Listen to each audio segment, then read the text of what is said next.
Hello, welcome back everybody. हम लोगों ने अभी पिछले सेशन में फंडामेंटल राइट शुरू किया था, ठीक है। और फंडामेंटल राइट में हम लोग आर्टिकल 21A तक पहुंच गए थे, ठीक। जिसमें से कि फंडामेंटल राइट जब हमने शुरू किया तो उसके इंट्रोडक्शन के बारे में समझा, उसके नेचर के बारे में जाना, ठीक है। फिर ये जाना कि भाई ज़्यादातर फंडामेंटल राइट्स जो होते हैं, ज़्यादातर क्या, सारे फंडामेंटल राइट जो होते हैं वो स्टेट के अगेंस्ट में होते हैं, बट कुछ ऐसे फंडामेंटल राइट्स हैं जो हमें प्राइवेट इंडिविजुअल के अगेंस्ट भी मिलते हैं, ठीक है। यानी यदि स्टेट आपके फंडामेंटल राइट का हनन करे, ठीक है, यदि आपके जो मौलिक अधिकार हैं उनका हनन करे तो आप स्टेट के खिलाफ तो जा ही सकते हैं, बट कुछ ऐसे फंडामेंटल राइट्स हैं जिसमें आप प्राइवेट इंडिविजुअल के खिलाफ भी जा सकते हैं, जिसमें हमने पढ़ा था आर्टिकल 15 क्लॉज 2, ठीक है, आर्टिकल 17। जब हम आगे पढ़ेंगे तो हमें और भी पता चलेगा। हालांकि पिछले सेशन में चूंकि हम 21 पे रुक गए थे तो एक चीज़ बताना रह गई थी कि आर्टिकल 19 और आर्टिकल 21 को भी, ठीक है, आर्टिकल 19 और आर्टिकल 21 को भी 4-1 की मेजोरिटी से 3 जनवरी 2023 की तारीख को 3 जनवरी 2023 की तारीख को सुप्रीम कोर्ट ने ये डिक्लेयर कर दिया कि भाई अब ये भी जो है प्राइवेट इंडिविजुअल के अगेंस्ट आप इसको इन्वोक कर सकते हैं, ठीक है। तो पहले बात यहीं से शुरू करते हैं कि हमने पहले देखा कि 15 क्लॉज 3, ठीक है, और 17 ये आपको प्राइवेट इंडिविजुअल के अगेंस्ट भी कर सकते हैं, बराबर। यहां तक बातें क्लियर थी, ठीक। पर फिर एक तारीख आती है 3 जनवरी 2023 की, ठीक है, 3 जनवरी 2023 की तारीख आती है। और तारीख में क्या होता है, 3 जनवरी 2023 को सुप्रीम कोर्ट एक जजमेंट देता है, ठीक है। और जजमेंट भी कितना से देता है, तो 4:1 की मेजोरिटी से, ठीक है। यानी 4 लोग इसके पक्ष में बोलते हैं और एक माननीय जज साहब इसके विपक्ष में बोलते हैं, ठीक है। और आउटकम क्या निकलता है, आउटकम ये निकलता है कि भाई आज के बाद से आर्टिकल 19 तथा आर्टिकल 21 को, ठीक है, आर्टिकल 19 तथा आर्टिकल 21 को भी आप क्या कह सकते हैं, प्राइवेट इंडिविजुअल के अगेंस्ट में क्लेम कर सकते हैं, ठीक। यानी अब right to life and liberty, ठीक है, right to life and liberty अगर आपका, ठीक है, किसी प्राइवेट इंडिविजुअल के द्वारा भी उसका हनन किया जा रहा होगा, किसी प्राइवेट इंडिविजुअल के द्वारा भी उसका हनन किया जा रहा होगा, तो आप क्या कर सकते हैं, आप अनुच्छेद 32 का इस्तेमाल करके, आर्टिकल 32 का यूज करके आप डायरेक्ट सुप्रीम कोर्ट जा सकते हैं। आप डायरेक्ट कहाँ जा सकते हैं, सुप्रीम कोर्ट जा सकते हैं और यह बता सकते हैं कि भाई ये जो मेरा आर्टिकल 21 है इसको प्राइवेट इंडिविजुअल के ज़्यादा जो है, प्राइवेट इंडिविजुअल के द्वारा इसका हनन किया जा रहा है, ठीक है। तो ये बात हमने देख ली, 15 और 17, 19 और 21 अभी तक यहाँ तक हमको पता है। आगे जब हम पढ़ेंगे तो 23 के बारे में भी पढ़ेंगे, ठीक है। पर चूंकि अभी हमने सिर्फ 21A तक किया है इसलिए मैं 23 अभी लिख नहीं रहा हूँ। जब लास्ट में मैं एक आपको लिस्ट जैसा बनाऊंगा तब I will write 23 also there, ठीक है। तो अब बात शुरू होगी 22 से। देखिए क्या है कि जब हम लोग 20 पढ़ रहे थे, ठीक है, तो हमने समझा था कि भाई आर्बिट्ररी एक्शंस, ठीक है, जब हम लोग 20 पढ़ रहे थे तो हमने समझा था कि आर्बिट्ररी एक्शंस, ठीक, और एक्सेसिव एक्शंस के थ्रू जो है किसी को सजा नहीं मिल जाती, ठीक। उसमें हमने 3 नियम भी पढ़े थे, है ना। लगभग लगभग उसी को कॉम्प्लीमेंट करता है ये, ठीक, एक उसी का कॉम्प्लीमेंट्री पार्ट है। ये कहता है, आर्टिकल 22 कहता है कि हम प्रिवेंट करते हैं, ठीक है, आर्टिकल 22 कहता है कि हम प्रिवेंट करते हैं, किसी भी सिटीजन को। अच्छा ये एक बात और ये याद रखिएगा, 15, 16, 19, 29 और 30 ये संख्या आपको कभी भी नहीं, मतलब ये जो आर्टिकल्स है 15, 16, 19, 29 और 30 ये कभी भी मत भूलिएगा, ठीक है, क्योंकि कई बार आधा से अधिक एक्सप्लेनेशन तो आप खुद ही इससे समझ जाएंगे। 15, 16, 19, 29 और 30, ठीक है, ये जितने भी आर्टिकल हैं ये सिर्फ और सिर्फ किसको अवेलेबल है, सिर्फ और सिर्फ सिटीजन्स को अवेलेबल है, ठीक है, ये सिर्फ और सिर्फ सिटीजन्स को अवेलेबल है। मतलब कि जब हम 22 की बात कर रहे हैं तो जो नॉन सिटीजन है उनको भी अवेलेबल होंगे। हालांकि इसमें एक छोटा सा क्लॉज है, जो एनिमी एलियन के रूप में आपको बताया जाएगा, बट फॉर टाइम बिंग आप ये हमेशा याद रखेंगे, ठीक है। तो ये क्या कहता है, protection against detection, protection against detention and arrest, ठीक है, डिटेंशन एंड अरेस्ट, ठीक है। देखिए अब रही बात कि हमें डिटेंशन और अरेस्ट के खिलाफ जो है एक प्रोटेक्शन है, ठीक है। तो क्या हमें किसी भी तरह के अरेस्ट के खिलाफ प्रोटेक्शन है या हमें किसी भी तरह के डिटेंशन के खिलाफ प्रोटेक्शन है, ये जानने वाली बात है। अरेस्ट में यदि आप किसी लीगल अरेस्ट की बात कर रहे हैं, ठीक है, लॉफुली यदि आप किसी अरेस्ट की बात कर रहे हैं तो उसके खिलाफ आपके पास कोई प्रोटेक्शन नहीं है, राइट, बिकॉज आप वायलेशन ऑफ लॉ के अंदर आ रहे हैं, ठीक है, आपने लॉ वायलेट किया है, उसके खिलाफ आपके पास प्रोटेक्शन नहीं है अरेस्ट ना होने के लिए, ठीक। बट और प्रोटेक्शन है जो उसमें कुछ दी गई है, आप चाहे किसी लॉ के अगेंस्ट में भी आ जाएं, ठीक है, तो ऐसा नहीं है कि आपको अरेस्ट होने के बाद आपके पास कुछ राइट्स नहीं है, ठीक, अरेस्ट होने के बाद भी आपके पास राइट्स होते हैं, ठीक है। तो अरेस्ट ना होने का राइट नहीं है, बात को समझिए, ऐसा नहीं है कि आपको अरेस्ट ही नहीं किया जा सकता है, ठीक है, ऐसा कोई एब्सोल्यूट राइट नहीं है कि आप चाहे कुछ भी कर दें आप अरेस्ट नहीं होंगे, बट अरेस्ट होने के बाद आपको जो राइट्स मिलेंगे उनके बारे में ये बात की जाती है, ठीक है। एक याद रखिएगा, एक होता है प्रिवेंटिव डिटेंशन, ठीक है, एक होता है प्रिवेंटिव डिटेंशन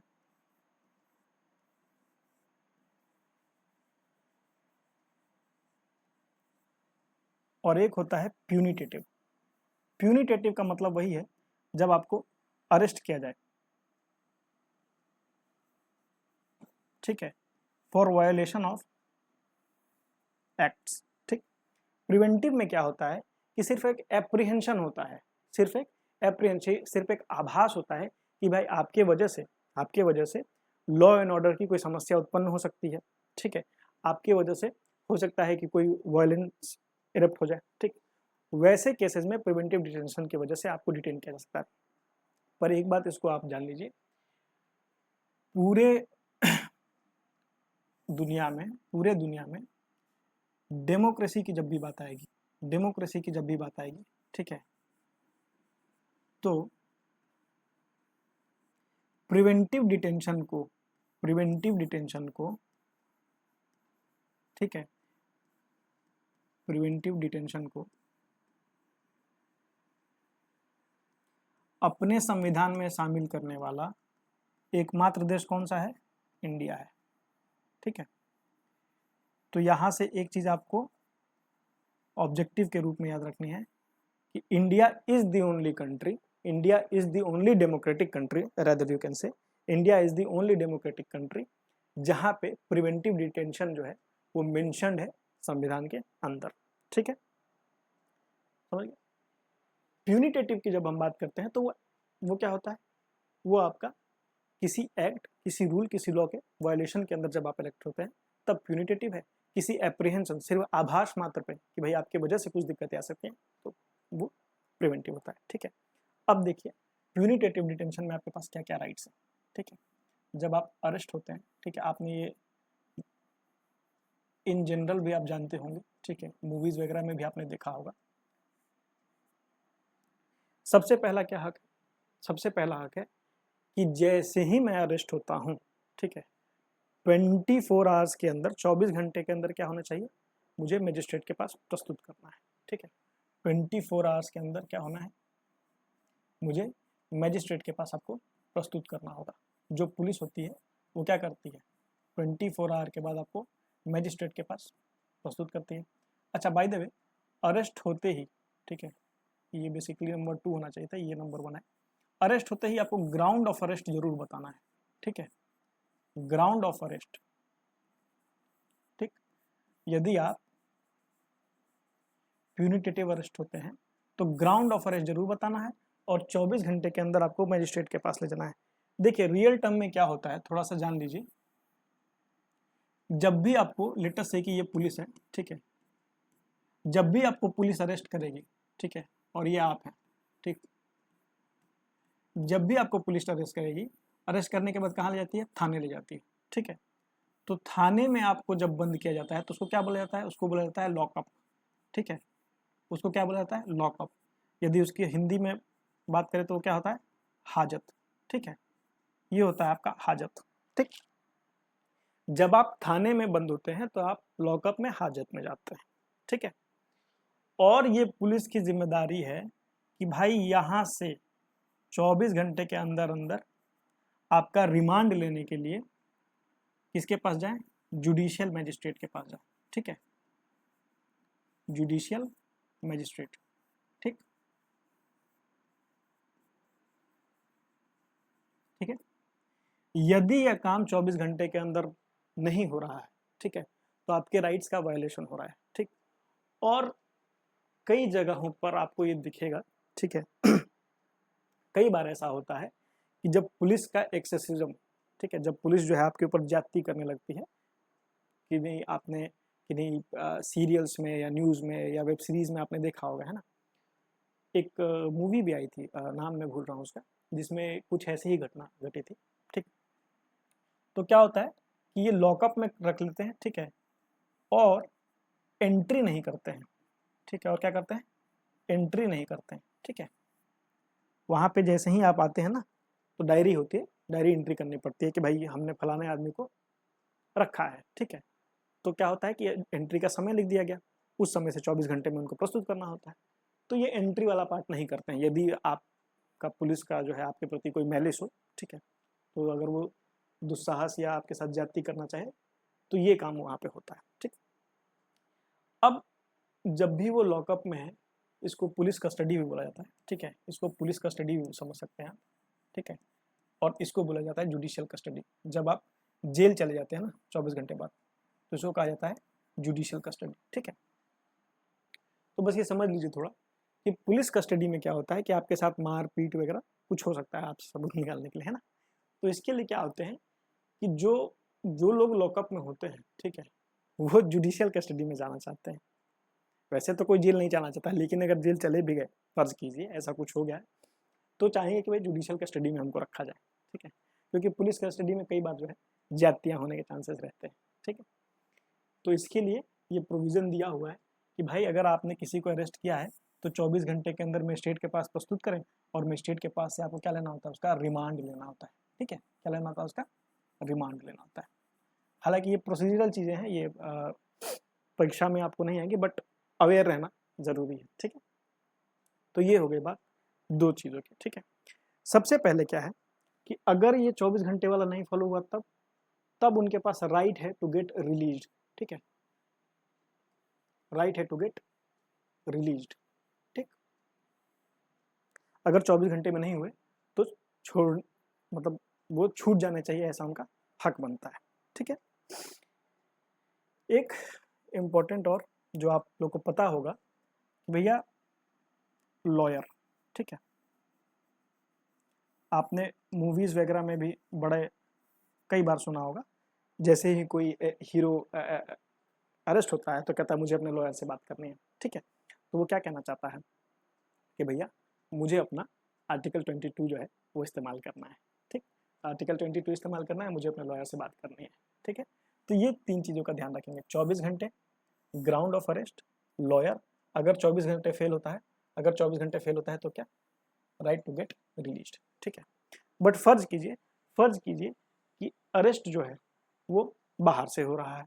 मान लीजिए कोई अपराधी है, ठीक है, जिसने कानून तोड़ा है, अपराध किया है बिहार में, बट वो भाग गया, सपोज कीजिए महाराष्ट्र, गुजरात या कहीं भी किसी भी देश के किसी कोने में, ठीक है। तो बिहार पुलिस क्या करती है, उसको लेने जाती है, ठीक है, बिहार पुलिस उसको पकड़ने जाएगी। तो जब वहाँ पकड़ने जाएगी तो उसके लिए ट्रांजिट रिमांड वगैरह बनता है, ठीक। तो उसमें जो ट्रैवल वाला जो समय होता है ना, ट्रैवल वाला जो समय होता है उसको उसको इंक्लूड नहीं किया जाता, वो एक्सक्लूडेड रहता है, ठीक है। तो यदि आप बाहर से पकड़ के ला रहे हैं, ठीक है, तो जो ट्रैवल टाइम है, ठीक है, तो जो ट्रैवल टाइम है वो नहीं काउंट होगा, वो नहीं काउंट होगा। देखिए ट्रैवल टाइम ऐसा नहीं कि सिर्फ बाहर से काउंट, तो अंदर से भी नहीं होगा, बट अंदर से आप, चूंकि दायरा कितना बड़ा है, पटना पुलिस पटना में पकड़ती है, ठीक है, पटना के बाहर अगर चल भी गया तो ऐसा तो है नहीं कि आप बिहार के किसी कोने से 24 घंटे में पटना के मजिस्ट्रेट के पास नहीं आ पाएंगे, है ना, जुडिशियल मजिस्ट्रेट के पास। इसलिए बताने के तौर पे मैं ये बता रहा हूँ कि बाहर से, वरना अगर ऐसा भी हो जाए कि फर्ज कीजिए कि भाई बिहार में ही कहीं से पकड़ा, ठीक है, बट ला रहे थे और कहीं जाम में फंस गए, ठीक है, गांधी सेतु पे जाम लग गया और रात भर जाम रह गया, ठीक है, 24 घंटे बीत गए, ठीक। तो क्या होगा उस केस में, उस केस में रिलीज नहीं होंगे, क्यों, क्योंकि वो ट्रैवल टाइम में काउंट होगा, ठीक है। तो एग्जाम्पल के लिए मैंने सिर्फ बाहर से बोला, क्योंकि बाहर से चांसेस हैं कि 24 घंटे से अधिक ही लगे, ठीक, अंदर बिहार के अंदर से कम चांसेस है, बट अगर ऐसी कोई सिचुएशन आ जाती है जो बिहार के अंदर भी 24 घंटे लग रहे हैं तो भी ट्रैवल टाइम काउंट नहीं होगा, ठीक है। तो ये बातें हैं। अब देखिए, अब क्या है कि प्रिवेंटिव डिटेंशन के बारे में हमें बात करनी है, ठीक। ये तो बात हो गई कि यदि हम प्यूनिटेटिव डिटेंशन के बारे में बात करें, मतलब यदि अरेस्ट हमारा वायलेशन ऑफ लॉ के बेसिस पे हो रहा है, ठीक है। यदि हम बात करते हैं प्रिवेंटिव डिटेंशन की, ठीक, तो इसमें भी हमारे पास कुछ राइट्स हैं, इसमें भी हमारे पास कुछ राइट्स हैं, ठीक है। एक बात मैं बता देना चाहता हूँ, ये कई जगह अमूमन मैंने देखा है, कई जगह ये एक गलत फहमी है, ठीक है, कई जगह ये गलत फहमी है, कुछ शायद पढ़ने या पढ़ाने के वजह से भी है, कुछ शायद छात्रों ने भी ध्यान नहीं दिया उस वजह से भी होगी, कि लोगों को ये लगता है कि प्रिवेंटिव डिटेंशन में ग्राउंड को एक्सप्लेन करना कोई ज़रूरी नहीं है, ठीक है। प्रिवेंटिव डिटेंशन में अगर आपको ये भ्रांति है कि ग्राउंड ऑफ अरेस्ट, ठीक है, ground of arrest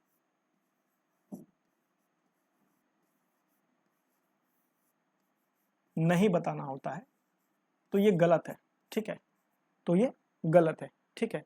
ground of arrest preventive detention में भी बताना होता है, पर उसके लिए माफ कीजिएगा,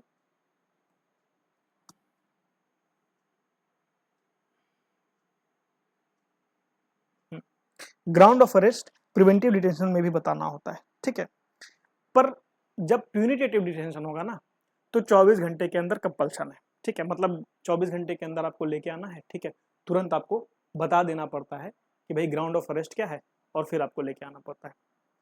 जब आप इसमें आते हैं तो हमारे बिहार में ही केस था, ठीक है, और केस मतलब बिहार सरकार के ही अगेंस्ट में था, ठीक है, चंद्रशेखर प्रसाद वर्सेस स्टेट ऑफ बिहार, ठीक है, चंद्रशेखर, इसको चाहे तो आप लिख सकते हैं, ठीक है, चंद्रशेखर प्रसाद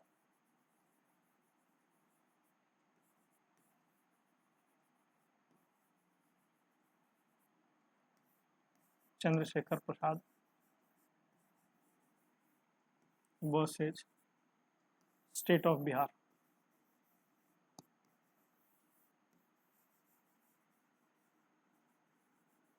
ठीक है। और इसमें क्या कहा गया है, इसमें कहा गया है कि you have to tell the ground as soon as possible, ठीक है। तो ग्राउंड नहीं बताना है, कभी नहीं बताना है, ऐसा कुछ नहीं है, ठीक है। इतना एब्सोल्यूट टर्म में आप याद मत रखिएगा कि भाई अगर प्रिवेंटिव डिटेंशन हो तो कभी ग्राउंड बताना ही नहीं है, ठीक, ऐसी कोई बात नहीं है, ठीक है। ग्राउंड बताना है, एज सून एज पॉसिबल आपको वो ग्राउंड कम्युनिकेट करना पड़ता है, ठीक है। चलिए हालांकि इसमें एक कैविएट है, इसमें क्या है, एक कैविएट मतलब एक छुपी हुई बात है, वो ये कहता है कि भाई ग्राउंड ऑफ अरेस्ट तो आप एज सून एज पॉसिबल बता दीजिए, ठीक है, बट सम इंफॉर्मेशन, ठीक है,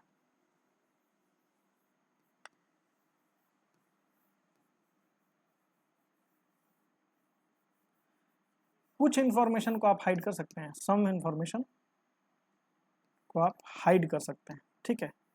जरूरी नहीं है कि आप सारा कुछ बता दें, जरूरी नहीं है कि आप सारा कुछ बता दें, क्योंकि हमारे मन में ये अंदेशा है ना कि भाई इनके जानने से, ठीक है, इनके जानने से हो सकता है कि कुछ ऐसी समस्याएं उत्पन्न हो जाए लॉ एंड ऑर्डर की जो मुश्किल खड़ी कर दें, ठीक, इसीलिए तो इनका प्रिवेंटिव डिटेंशन हुआ है, ठीक है। तो सारा कुछ ना बता करके, सारा कुछ ना बता करके आप जितना संभव हो सके वो ग्राउंड बताएंगे, और बाकी ग्राउंड आप नहीं भी बताएंगे तो भी चलेगा, ठीक है।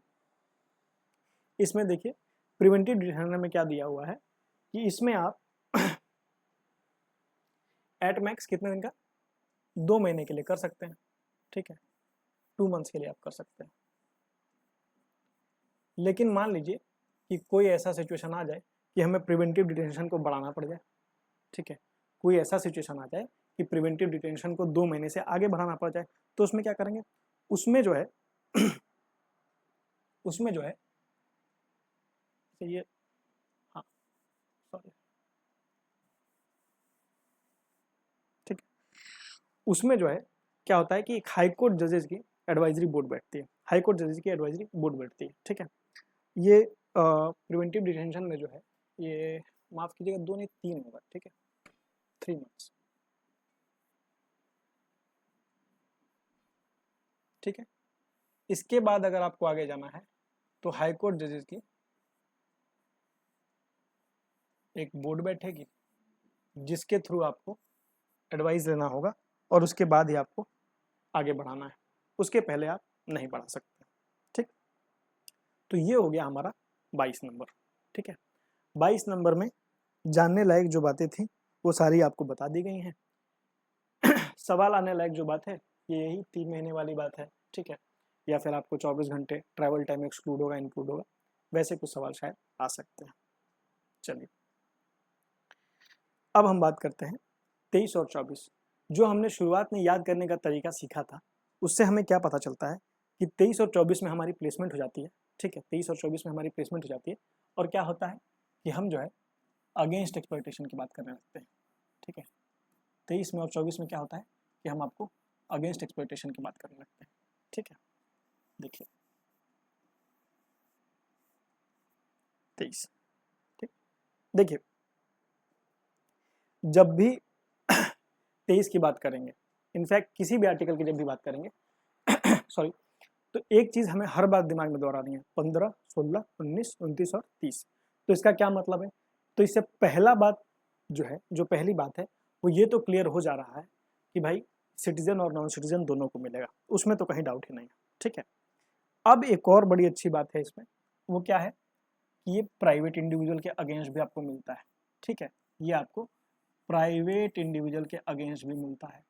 तो जब ये आपको प्राइवेट इंडिविजुअल के अगेंस्ट मिलता है तो हम लोग क्या करेंगे, यहाँ पे फट से प्राइवेट वाली लिस्ट बना लेते हैं। ठीक, कि कौन कौन सा है जो हमको प्राइवेट इंडिविजुअल के अगेंस्ट मिल रहा है। देखिए अब 19 भी आ जाएगा। ठीक है, और 15 का 2 और 17, ठीक, ये आ जाएगा और 23 भी आ जाएगा। ठीक है, तो यदि ऐसा कोई सवाल आ जाए कि इनमें से कौन कौन से फंडामेंटल राइट हमें प्राइवेट इंडिविजुअल के अगेंस्ट में है, ठीक है, इनमें से कौन कौन से फंडामेंटल राइट हमें प्राइवेट इंडिविजुअल के अगेंस्ट में अवेलेबल हैं, तो उसमें से 15 क्लॉज 2, 17, 19 और 23 ये सारे आ जाएंगे। ठीक है, 23 का जो सब्जेक्ट मैटर है, 23 का जो सब्जेक्ट मैटर है वो कहता है राइट अगेंस्ट एक्सप्लॉयटेशन। ठीक है, राइट अगेंस्ट एक्सप्लॉयटेशन, भाई किसी भी तरह के एक्सप्लॉयटेशन के अगेंस्ट की बात करता है ये। ठीक है, राइट अगेंस्ट क्या कहता है, अगेंस्ट एक्सप्लॉयटेशन। ठीक है,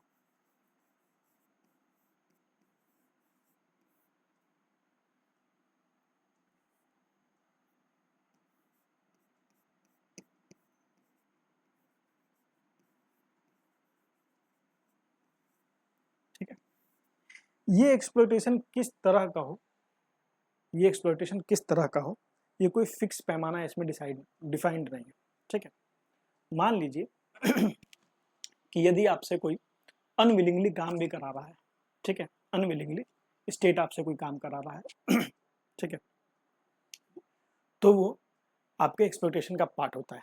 यहाँ तक कि अगर यहाँ तक कि अगर आपको जो सैलरी है, जो पैसे हैं, ठीक है, वो उन पैरामीटर से जितने मिलने चाहिए उससे कम मिले, ठीक है, और उसके लिए आप फोर्स्ड हो, ठीक है, दैट इज ऑल्सो एक्सप्लॉयटेशन। ठीक है, वो भी एक तरह का एक्सप्लॉयटेशन है। ठीक है, पर एक चीज याद रखिएगा, एक चीज याद रखिएगा, इसी में एक कैविएट है।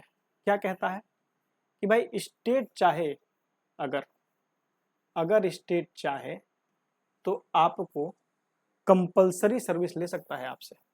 ठीक है, कंपलसरी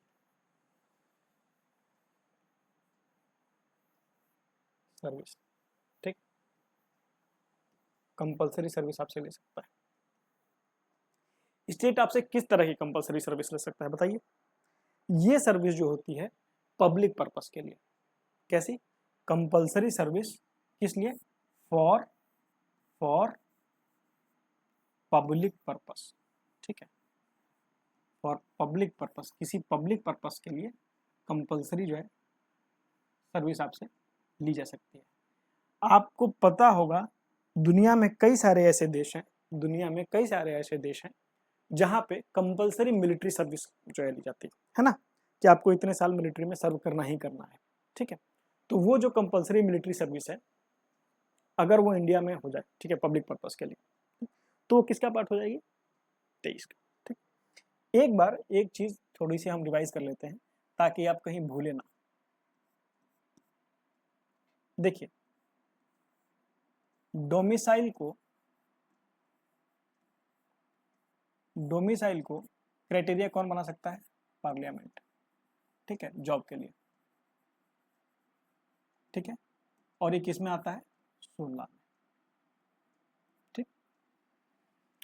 उसी तरह भी हमने पढ़ा कंपलसरी सर्विस के लिए, ठीक है, कंपलसरी सर्विस के लिए, ठीक।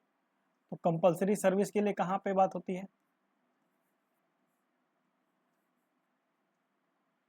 कंपलसरी सर्विस के लिए कहाँ पे बात होती है?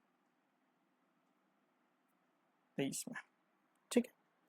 तो ये हमने कर लिया 23।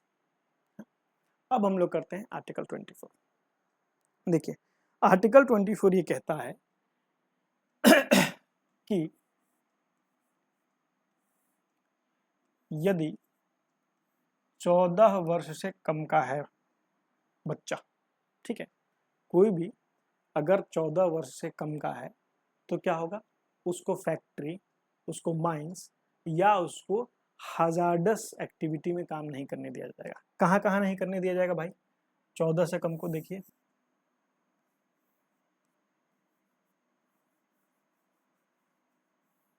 फैक्ट्री,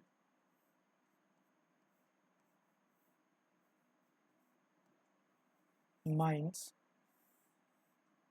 और हजार्डस एक्टिविटी, ठीक है। हजार्डस एक्टिविटी का मतलब जहां जान माल की खतरा होती है ना, वैसी एक्टिविटीज में, ठीक है, वैसे एक्टिविटीज में काम नहीं करने दिया जाएगा, ठीक। बट आप देखते हैं कि बहुत सारे बाल कलाकार होते हैं, है ना, जो टीवी वगैरह में आते हैं, या मान लीजिए कि किन्हीं का बिजनेस चल रहा हो, फैमिली बिजनेस, ठीक है, किन्हीं का फैमिली बिजनेस चल रहा हो, तो क्या वो लोग के ऊपर भी बैन है? तो वो लोग के ऊपर बैन नहीं है, ठीक है। ये देख लीजिए, ये वाला जो पोर्शन है, ये तीनों पोर्शन जो है क्या है, इस पर क्रॉस लगा देंगे, ये तीनों तो अलाउड नहीं है, ठीक। बट फिर इसी 14 में से कुछ और निकलता है, 1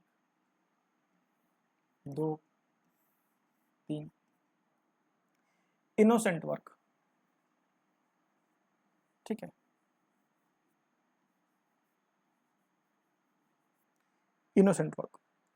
इनोसेंट वर्क का मतलब है कि जहां, जैसे इनोसेंट का मतलब अगर लिटरल मीनिंग देखिए तो मासूम, है ना, मासूम। तो कहने का मतलब है कि हाजर्डस नहीं है, इनोसेंट वर्क है, ठीक है। ऑडियो विजुअल जो सिनेमा हम लोग देखते हैं उसमें काम करना है, ठीक है, उसमें काम करना है, जहाँ पे हार्मलेस वर्क, ठीक है। यदि आपको हार्म नहीं है, ठीक है, वैसा कोई काम है अगर, ठीक है, तो उसमें भी हो सकता है। या फिर आपका फैमिली बिजनेस, या फिर क्या हो, फैमिली बिजनेस, ठीक है, या फिर क्या हो, फैमिली बिजनेस, ठीक है। पर एक बात याद रखिएगा कि इसमें भी एक कैवेट है। क्या कहा जाता है कि भाई किसी भी अवस्था में पढ़ाई नहीं खराब होनी चाहिए, है ना। ये स्कूल आवर्स के बाद के ही काम है, स्कूल आवर्स के बाद के ही काम है। एटलीस्ट ऑन पेपर तो यही है, ठीक है, ऑन पेपर तो यही है कि भाई स्कूल आवर्स के बाद जो है आप फैमिली बिजनेस में हेल्प कर सकते हैं, अगर आप 14 से कम के हैं तो भी, ठीक है। चलिए अब बात करते हैं हम लोग 25 से 28 का।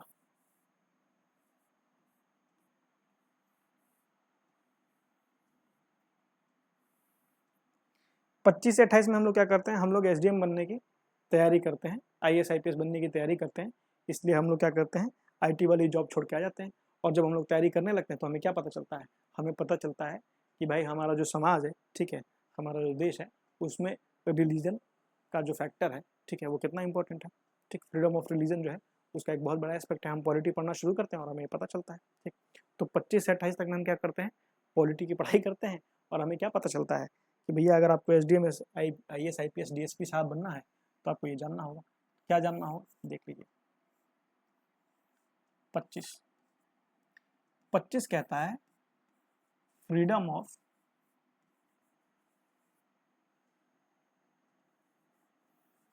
Conscience.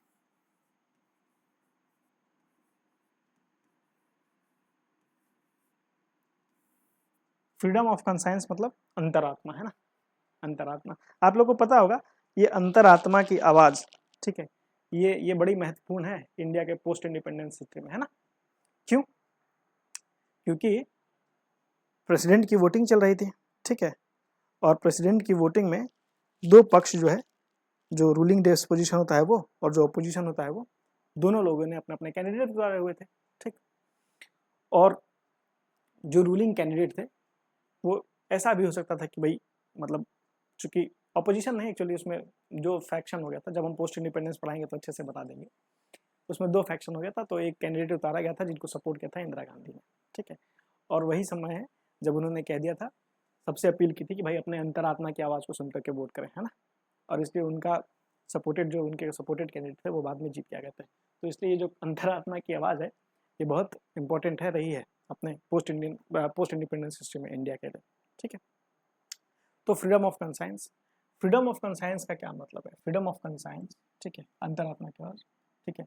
Freedom of PPP, P P P P की पी का मतलब है आप प्रैक्टिस कीजिए किसी चीज़ को, ठीक है, आप प्रोफेस कीजिए या फिर आप प्रोपागेट कीजिए, ठीक है। प्रैक्टिस करने के लिए, प्रोफेस करने के लिए, प्रोपागेट करने के लिए आपको पूरी तरह से आज़ादी है, ठीक है। प्रैक्टिस करने के लिए, प्रोपागेट करने के लिए, प्रोपागेट करने के लिए आपको पूरी तरह से आज़ादी है। किस चीज़ को? वैसे रिलीजन, क्योंकि ये हम बात ही कर रहे हैं ना फ्रीडम ऑफ रिलीजन की, ये तो आपको पता ही है, ऑफ रिलीजन, ठीक है। तो कहने का मतलब ये है कि आप अपने अंतरात्मा की आवाज़ को सुन करके आपको जो उचित लगे, ठीक है, आप उसको कर सकते हैं। मान लीजिए कि मेरे अंतरात्मा की आवाज़ जो है ये कह रही है कि मेरा जो ईश्वर के साथ रिश्ता होगा, ठीक है, उसको मैं इस तरह से देखूंगा कि भाई मैं अगर एक पैर पे ही जाऊं, ठीक है, और मैं इसी को सबको बताऊं कि भाई एक पैर पे चल के जाने से ईश्वर जो है खुश होता है, प्रसन्न होता है, ठीक है। मेरे अंतरात्मा की आवाज़ है, मैं उसे प्रोफेस कर सकता हूँ, ठीक है।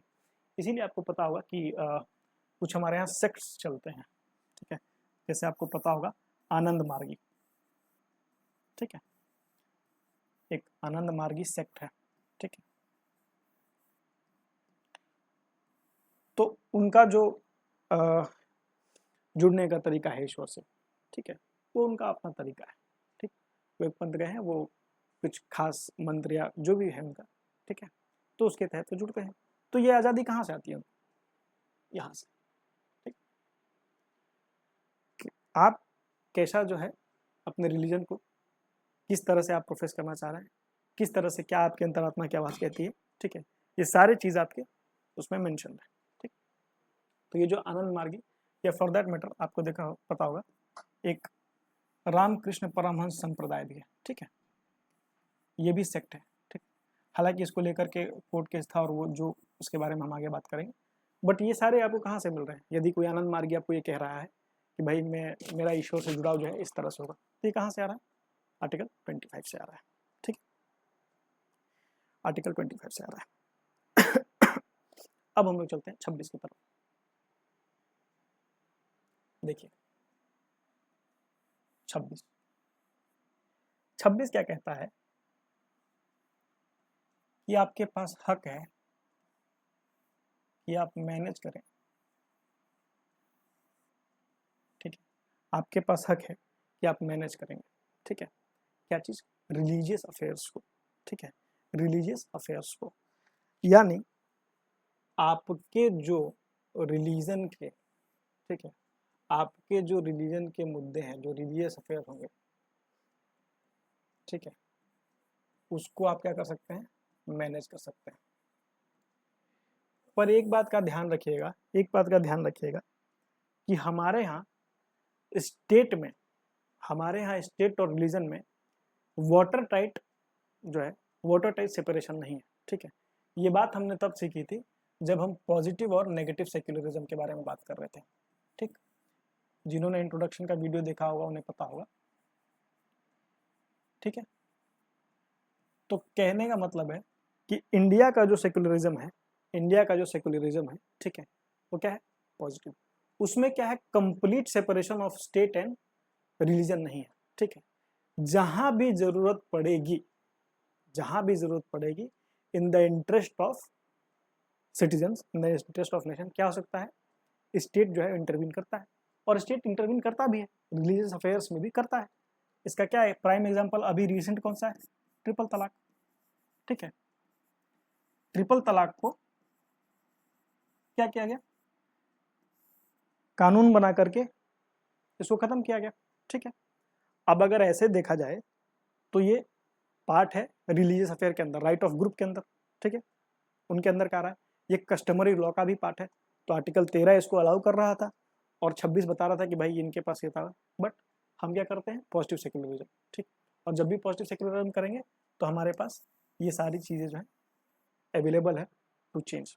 ठीक है, एक और बात याद रखिएगा कि जब भी हम फ्रीडम की बात करते हैं रिलीजियस फेयर की, तो ये राइट्स जो है उनका ग्रुप हो जाता है। ठीक है, तो इसमें उनको कई तरह के ग्रुप पावर मिलेंगे। जैसे मान लीजिए कि भाई आप अपना इस्टेब्लिश कीजिए और मेंटेन कीजिए खुद का जो भी आपका इंस्टीट्यूशंस है। ठीक है, आप अपने इंस्टीट्यूशंस को इस्टेब्लिश कर सकते हैं, मेंटेन कर सकते हैं, आप एक्वायर कर सकते हैं। ठीक है, आप क्या कर सकते हैं, प्रॉपर्टीज़ वगैरह को एक्वायर कर सकते हैं। ठीक, आप जो है उन प्रॉपर्टीज़ को एडमिनिस्टर कर सकते हैं। ठीक है, आप उन प्रॉपर्टीज़ को एडमिनिस्टर कर सकते हैं। ये ट्रिपल तलाक जो है, ये जो ट्रिपल तलाक है, ये पार्ट है आपको सिविल लॉ का भी। ठीक है, तो जब हम यूसीसी के बारे में पढ़ेंगे आर्टिकल 44 के तहत डीपीएसपी में, तब भी ये ट्रिपल तलाक का मुद्दा हम ले सकते हैं। ठीक है, देखिए जब भी हम कहते हैं मैनेज करने के लिए रिलीजियस अफेयर को, ठीक है, तो इसमें क्या है, आप इस्टेब्लिश कर सकते हैं। ठीक है, आप मेंटेन कर सकते हैं सच इंस्टीट्यूशंस। ठीक है, आप मेंटेन कर सकते हैं सच इंस्टीट्यूशन ऑफ इंडिया। ठीक है, और इसी की तरह है तो आप देखते होंगे कि ये जो वक्फ बोर्ड वाला है मामला, ठीक, ये कैसे आता है, इसी के तहत आता है। ठीक है, तो अब सवाल ये है, जैसे सारे फंडामेंटल राइट एब्सोल्यूट नहीं है, ये भी एब्सोल्यूट नहीं है। ठीक है, कोई भी हमारे फंडामेंटल राइट हमें एब्सोल्यूट नहीं मिले। ठीक, स्टेट का इंटरवेंशन है, स्टेट का इंटरवेंशन हर जगह हो सकता है, लिमिटेशंस हर जगह हो सकती है। उसी तरह जब हम इसकी बात करेंगे तो यहाँ पे भी लिमिटेशंस हो सकती है। अब जैसे वक्फ बोर्ड बना हुआ है, अभी आपने देखा होगा कि बिल आया है, ठीक है, जिसको पार्लियामेंट्री कमेटी जेपीसी के पास भेजने की बात हो रही थी। ठीक है, तो इसमें क्या था, अच्छा वक्फ बोर्ड वाले बिल से हम एक और चीज़ को एड्रेस कर रहे हैं डीपीएसपी के एक आर्टिकल को, पिछले लेक्चर में भी हमने बात की थी, बट एक बार रिवाइज करा देता हूँ। देखिए क्या है वो, उससे हम ये कह सकते हैं कि भाई जो बिल आया है उससे कहीं ना कहीं 39B को भी हम लोग एड्रेस करने की कोशिश कर रहे हैं। 39B क्या कहता है कि किसी भी कम्युनिटी का जो रिसोर्स है वो कभी भी एक जगह जो है, किसी भी कम्युनिटी का रिसोर्स जो है एक जगह कंसंट्रेटेड नहीं होना चाहिए, that should be used wise. ठीक, तो 39B के पर्पस में भी हम ये कह सकते हैं कि कहीं ना कहीं वक्फ बिल से हम 39B को भी एड्रेस करने की कोशिश कर रहे हैं। ठीक है, और ये सब पार्ट कहाँ आ रहा है, रिलीजियस अफेयर। ठीक है, जब भी आप रिलीजियस अफेयर की बात करेंगे तो इन सारी बातों को आपको ध्यान रखना होगा। ठीक है, एक बात जो याद रखिएगा, चूंकि हम पॉजिटिव सेक्युलरिज्म फॉलो करते हैं, ठीक है, स्टेट का इंटरवेंशन जो है, अगर ये कहिए कि डिजायरेबल ना हो, एक हद तक हम ये कह सकते हैं कि लेट अस से कि that if it's not desirable but it's not totally band. ठीक है, that is the benefit of following positive secularism. और इसीलिए जब आप ट्रिपल तलाक वाले मुद्दे सुने या आप सुनेंगे फीमेल जेनिटल म्यूटिलेशन, ठीक है, फीमेल जेनिटल म्यूटिलेशन, ये क्या है, ये दाऊदी बोहरा कम्युनिटी में चलता है। ठीक है, फीमेल जेनिटल म्यूटिलेशन। ठीक, या इनफैक्ट हम लोग जब आर्टिकल 13 की बात कर रहे थे, लॉ की बात कर रहे थे, तो वहाँ पे हमने बात की थी निकाह हलाला की, जो अभी हाल फिलहाल में आपको लार्जर बेंच के पास भेजा गया है। ठीक है, लार्जर बेंच के पास, सॉरी निकाह हलाला, जो अभी आपको लार्जर बेंच के पास भेजा गया है। ठीक है, so these are the issues, female genital mutilation, ये दाऊदी बोहरा कम्युनिटी। ठीक है, दाऊदी बोहरा।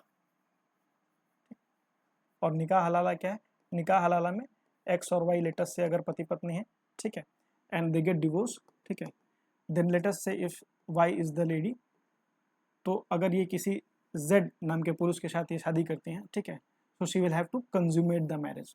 ठीक है, she will have to consummate the marriage, उसके बाद ही ये दोनों वापस शादी कर सकते हैं। ठीक, unless and until she consummates the marriage, ये लोग वापस शादी नहीं कर सकते। ठीक है, so that's the whole point there. ये है सब आपका 26 नंबर। ठीक, अब हम लोग आते हैं 27 नंबर पे।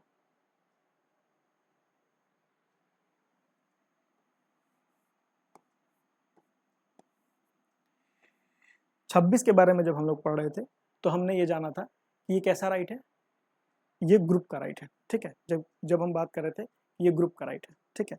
अब 27, 28, 29 तक जब हम पहुंचेंगे तो हमें ऐसा पता चलेगा कि एक ऐसा राइट है जो इंडिविजुअल के बारे में और एक जो है ग्रुप के बारे में। तो इसलिए यदि आपको कोई ऐसा सवाल आ जाए, ठीक है, कि इसमें से कौन सा रेफर करता है टू ग्रुप और कौन सा रेफर करता है प्राइवेट के लिए, सॉरी इंडिविजुअल के लिए, तो उसको आप ध्यान रखेंगे, ठीक है। 26 चूंकि कह रहा था कि आप अपने रिलीजियस अफेयर को क्या कर सकते हैं, मैनेज कर सकते हैं। तो वो किस तरह के राइट की बात कर रहा था, वो बात कर रहा था एक ग्रुप के राइट की, ठीक है। आगे हम देखेंगे एक ऐसा आर्टिकल आपके सामने आएगा जो बात करेगा इंडिविजुअल्स की, ठीक है, कि भाई इंडिविजुअल के राइट के बारे में बात करेगा। 27 क्या है, 27 कहता है फ्रीडम फ्रॉम टैक्सेशन, ठीक है। ये क्या कहता है, फ्रीडम फ्रॉम टैक्सेशन, ठीक है। अब ये कैसे टैक्सेशन, क्या किसी भी तरह का टैक्स नहीं देना है क्या, तो ऐसा बिल्कुल नहीं है, टैक्स तो देना ही है और अब तो कुछ ज़्यादा ही देना है ना, तो टैक्स तो देना है। फ्रीडम फ्रॉम टैक्सेशन का मतलब है कि यदि सरकार, यदि स्टेट जो है आपको ऐसा बोले कि भाई प्रमोशन और maintenance of a particular religion के लिए आप टैक्स दीजिए, ठीक है। Promotion and maintenance of, freedom from taxation किसके लिए, प्रमोशन, ठीक है, प्रमोशन एंड मेंटेनेंस, ठीक है, प्रमोशन एंड मेंटेनेंस ऑफ, ठीक है, वन पर्टिकुलर कम्युनिटी, ठीक है, वन पर्टिकुलर रिलीजन, ठीक है।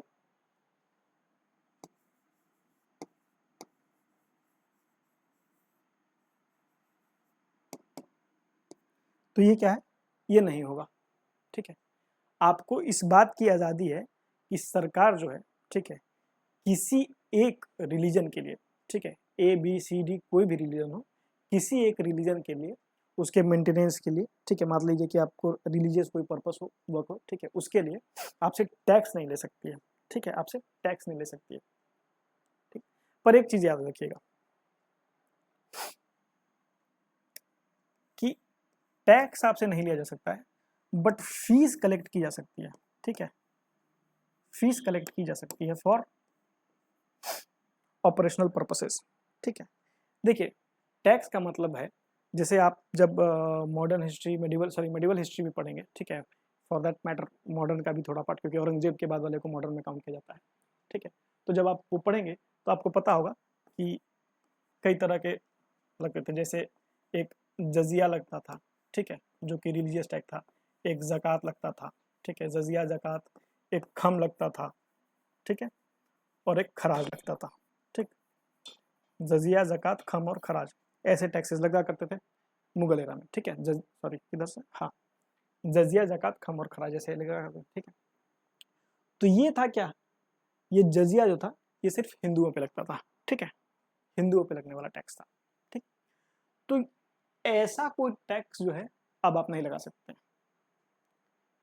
समझ रहे, ये वेलफेयर के नाम पे लगाए या किसी नाम पे लगाए, ठीक है, कि भाई लेटेस्ट से कि हमें एक रिलीजन के वेलफेयर के लिए, लेटेस्ट से कि रिलीजन ए है, इसके वेलफेयर के लिए हमें टैक्स लगाना है। जैसे आप देखते होंगे कि अभी एक सेस लगता है, हालांकि सेस टैक्स सरचार्ज बहुत अंतर है। जब हम इकोनॉमिक्स पढ़ाएंगे आपको, ठीक है, I will take your economics also, जब हम इकोनॉमिक्स पढ़ाएंगे आपको तो आपको टैक्स, सेस और सरचार्ज के अंदर बताएंगे। बट एक बार के लिए हम फर्ज करते हैं कि सेस को अभी के लिए सिर्फ समझने के पर्पज से, लेटेस्ट से कि हम लोग मानते हैं कि टैक्स है, ठीक है। तो ये जो स्वच्छ भारत का सेस आप देखते हैं, ठीक है, स्वच्छ भारत का जो आप सेस देखते हैं, वैसे क्या हम ऐसे कर सकते हैं क्या, यहाँ पे क्या हम कह सकते हैं कि लेटेस्ट से, चूंकि पारसी समाज का जो है, जो हमारे पारसी भाई बंधु हैं, उनकी जनसंख्या बहुत कम है, ठीक है, और सरकार कई सारे स्कीम्स चला रही है, ठीक, उनको ये करने के लिए, जनसंख्या उनकी बढ़े, ठीक है, कंजर्व करने के लिए, क्योंकि जनसंख्या बेहद कम है बट उनका कॉन्ट्रीब्यूशन बहुत ज़्यादा है, ठीक। जब आप सोशियोलॉजी वगैरह पढ़ेंगे, जब आप डेमोग्राफी समझने की कोशिश करेंगे, ठीक है, जब आप कॉन्ट्रीब्यूशन वाइज समझने की कोशिश करेंगे, तो आपको पता चलेगा कि पारसी समाज का कॉन्ट्रीब्यूशन जो है अपने पॉपुलेशन के हिसाब से बहुत ज़्यादा है, ठीक। काफ़ी पढ़ा लिखा और काफ़ी जो है फॉरवर्ड थिंकिंग वाला समाज रहा है। और पारसी समाज के लिए हमारे पास सबसे बेहतरीन उदाहरण क्या है मॉडर्न हिस्ट्री में, हाँ, दादा भाई नेहरूजी जी, ठीक है। तो देख लीजिए, तो कहने का मतलब है, क्या सरकार ऐसे बोल सकती है कि भाई पारसी समाज के लिए, ठीक है, पारसी समाज के लिए हमें टैक्स लगा दे रहे हैं, मतलब टैक्स आप लोग पे लगेगा लेकिन पारसी समाज पॉपुलेशन टैक्स, ऐसा कुछ, ठीक है। पारसी समाज पॉपुलेशन टैक्स कि भाई पारसी समाज के चूँकि जनसंख्या कम हो रही है तो टैक्स के पर्पज से जो भी हम स्कीम चलाना, नहीं डायरेक्टली ऐसा नहीं हो सकता है, ठीक है। एक पर्टिकुलर रिलीजन के लिए आप टैक्स नहीं कर सकते, ये पूरा का पूरा आर्टिकल 27 का कहना है। बट फिर आपने कई बार सुना होगा कि भाई पहले जो है हज सब्सिडी मिला करती थी, क्या मिला करती थी? हज सब्सिडी, ठीक है। इवन अभी भी आपको हज सब्सिडी तो नहीं है, ठीक है, धीरे धीरे इसको वो किया गया है खत्म करने की, ठीक है। बट कई सारे सरकार, स्टेट गवर्नमेंट, ठीक है, आपको कई तरह की यात्राएं वगैरह करती है, जिसमें कि मुझे अभी एक याद आ रहा है, दिल्ली की सरकार जो है वो शायद अमरनाथ यात्रा में कुछ या हनुमान जी को लेकर के कहीं कहीं यात्राएं कराती हैं, ठीक है, ऐसी कुछ यात्राएं कराती है, ठीक है। तो अब बात है कि भाई ये हज सब्सिडी फिर मिला कैसे करती थी, क्योंकि हमने तो अभी पता किया कि सरकार जो है किसी एक चीज़ के लिए टैक्स खर्चा नहीं कर सकती है, ठीक है। स्टेट गवर्नमेंट जो है एक जगह के लिए टैक्स मांग नहीं सकती है मेंटेन करने के लिए, और पब्लिक मनी को कलेक्ट करके टैक्स के थ्रू किसी एक रिलीजन के पर्पज से खर्च नहीं कर सकती है, ठीक। तो फिर बात आती है कि ये जो हज सब्सिडी थी ये मिला कैसे करती थी फिर, ठीक है। तो देखिए इसके ऊपर केस हुआ, ठीक है, इसके ऊपर क्या हुआ? केस हुआ, ठीक, हज सब्सिडी को लेकर के एक केस हुआ। उस केस का नाम है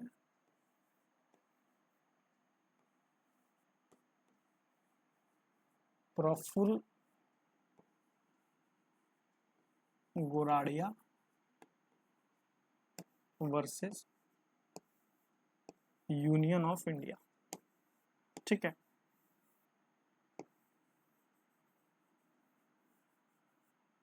Praful Guraria versus Union of India. इसमें सुप्रीम कोर्ट ने क्या कहा कि यदि आप टैक्स से कलेक्ट किए गए जो भी पैसे हैं, ठीक है, यदि आप टैक्स से कलेक्ट किए गए जो भी पैसे हैं, ठीक, उनको यदि आप थोड़ा अमाउंट, ठीक है, वो कोई क्वांटिफाइबल नहीं था, इस केस के समय सिर्फ ये कहा गया कि इतना माइन्यूट पोर्शन यूज किया जा रहा है, therefore we can not say that state is using, ठीक है, public money for maintenance and promotion of one religion, ठीक है। आर्टिकल 27 में हमने क्या बात पढ़ी थी कि भाई, सॉरी, आर्टिकल 27 में हमने क्या बात पढ़ी थी कि भाई promotion and maintenance of one religion नहीं हो सकता है, ठीक है। आप टैक्स कलेक्ट नहीं कर सकते उस नाम पे कि हमको इस नाम पे टैक्स चाहिए, ठीक है, या टैक्स कलेक्टेड को आप उस नाम पे खर्च भी नहीं कर सकते, ठीक, किसी भी नाम से टैक्स कलेक्टेड हो आप उस नाम पे खर्च नहीं कर सकते हैं, ठीक। तो जब हम एक रिलीजन के लिए ना टैक्स कलेक्ट कर सकते हैं ना टैक्स खर्च कर सकते हैं, ठीक है, तो फिर बात आती है कि ये कैसे होता था। तो सुप्रीम कोर्ट ने बोला कि भाई टैक्स कलेक्टेड का अगर, ठीक है, बहुत ही मिनिस्कल पोर्शन, ठीक है, बहुत ही मिनिस्कल, बहुत ही माइन्यूट पोर्शन अगर आप यूज कर रहे हैं, बहुत ही मिनिस्कल, बहुत ही माइन्यूट पोर्शन यूज कर रहे हैं, तो हम इसको 27 का वायलेशन नहीं समझेंगे, ठीक है। हम क्या करेंगे, इसको 27 का वायलेशन नहीं समझेंगे, ठीक है। हालांकि हालांकि सुप्रीम कोर्ट ने ये भी कह दिया था कि विथ टाइम, ठीक है, इसको फेज आउट करना होगा आपको, ठीक है, ये 2012 की बात है, विथ टाइम आपको इसको फेज आउट करना होगा, ये ऐसा होना नहीं चाहिए, ठीक। तो कुछ चीज़ें फेज आउट हुई बट फिर कुछ नई चीज़ें निकल के आ गई हैं, ठीक है। तो 10 साल के अंदर फेज आउट करने की बात कही थी सुप्रीम कोर्ट ने, भाई आपको इसको खत्म करना होगा। ये 27 का वायलेशन मैं नहीं मान रहा हूँ, ठीक है, क्योंकि जो प्रोपोर्शन ऑफ मनी यूज होता है वो बहुत कम था, लेकिन आपको समय के साथ इसको खत्म करना होगा, 10 साल का समय दिया गया था, ठीक है। अब पढ़ते हैं 28, देखिए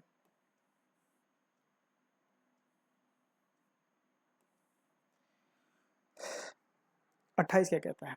28 कहता है कि किसी भी तरह का कोई भी रिलीजियस इंस्ट्रक्शन नहीं देना है, ठीक है।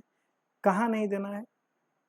वैसे संस्थानों में जो कि पूरी तरह से मेंटेन और एडमिनिस्टर किया जा रहा हो स्टेट के फंड के द्वारा, ठीक है। कहने का मतलब है कि यदि स्टेट है, ठीक है, स्टेट है, ठीक, और स्टेट के ही पूरे फंड से, ठीक है, ये होली फंडेड पूरी तरह से किसके द्वारा?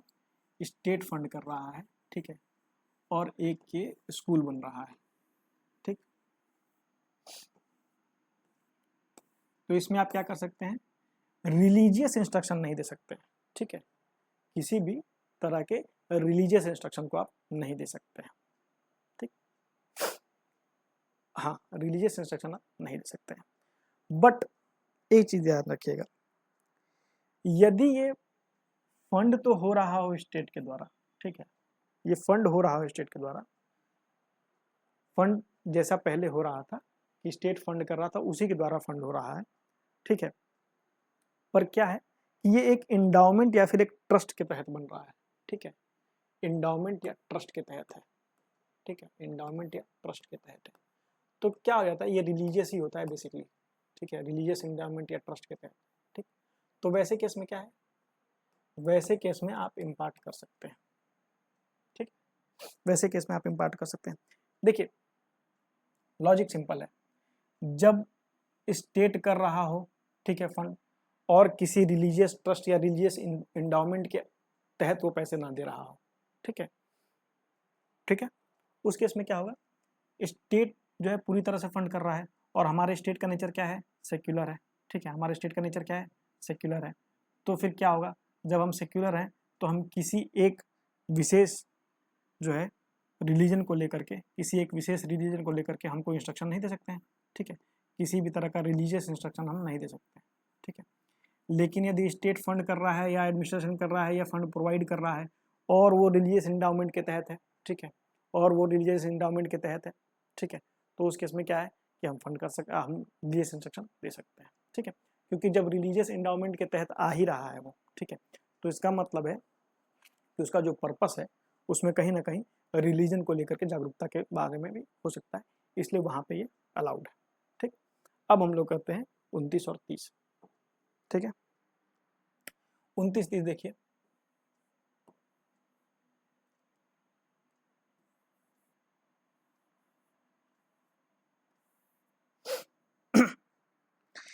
उनतीस तीस में आप क्या करेंगे, 29-30 में आप एसडीएम बन गए होंगे, है ना, 29-30 में आप एसडीएम बन गए होंगे, तो आप क्या सोचेंगे कि भाई जितने भी क्या है कल्चरल और एजुकेशनल मुद्दे हैं, राइट्स हैं, ये वाला, ये सब मैं सही कर दूंगा, ठीक है, क्या कर दूंगा, सारे के सारे राइट्स को मैं सही कर दूंगा, ठीक है। तो खास करके 29 में आप क्या बात करेंगे और 30 में क्या बात करेंगे। देखिए जो जिस बात को मैं पहले कह रहा था कि एक आपको मिलेगा जहाँ पे पता चलेगा कि हम बात कर रहे हैं एनी सेक्शंस के बारे में, ठीक है, ग्रुप्स के बारे में या इंडिविजुअल्स के बारे में, ठीक है, तो उस बात को आप यहाँ समझने की कोशिश कीजिए। देखिए वैसे पीछे एक चीज़ शायद हम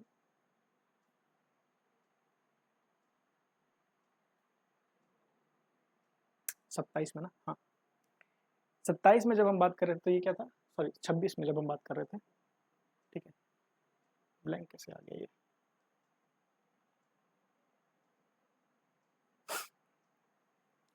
25 में जब हम बात कर रहे थे, बेसिकली 25 में जब हम बात कर रहे थे तो आपको क्या पता चला होगा कि 25 क्या कह रहा है कि फ्रीडम ऑफ कंसाइंस के बारे में, ठीक है, इसका मतलब कि 25 क्या है, 25 इंडिविजुअल के बारे में बोल रहा है, ठीक है, एक व्यक्ति विशेष का क्या, ठीक है, एक व्यक्ति विशेष का क्या सोचना है, ठीक है, क्या कहना है उसके बारे में, ठीक है, उसके बारे में। फिर जब हम 26 में पहुंचे, जब हम 26 में पहुंचे तो हमको क्या पता चला कि मैनेज रही है ग्रुप के बारे में, ठीक है, तो ये 25 और 26 का अंतर है, 25 में क्या है इंडिविजुअल, 26 में क्या है ग्रुप के बारे में, ठीक है। उसी तरह आगे हमको 29 और 30 में भी एक थोड़ा सा डिफरेंस देखने को मिलेगा, ठीक है। अच्छा एक चीज़ ध्यान रखेंगे कि ये जो प्रोपगेट वाला है ना, ये जो प्रोपगेट वाला है, ठीक है, इसमें कन्वर्जन नहीं आएगा, हालांकि ये सबको पता होगा इसलिए शायद मैं स्किप भी कर दिया था, बट फिर भी आप नोट कर लीजिए, राइट टू कन्वर्ट नहीं आता इसमें, ठीक है, मतलब प्रोपगेट आप कर सकते हैं, आप प्रोपगेट कर सकते हैं अपने रिलीजन को, बट आप कन्वर्जन नहीं कर सकते, है ना, ऐसा आप जबरदस्ती जो है वो मतलब कन्वर्ट नहीं कर सकते, ठीक है। इसको लेकर के भी कई सारे आप देख रहे होंगे कि अभी एक्ट्स वैक्ट्स बन रहे हैं कुछ स्टेट्स में, ठीक, तो इन बातों का ध्यान रखिएगा। अब आते हैं, ब्लैंक है क्या,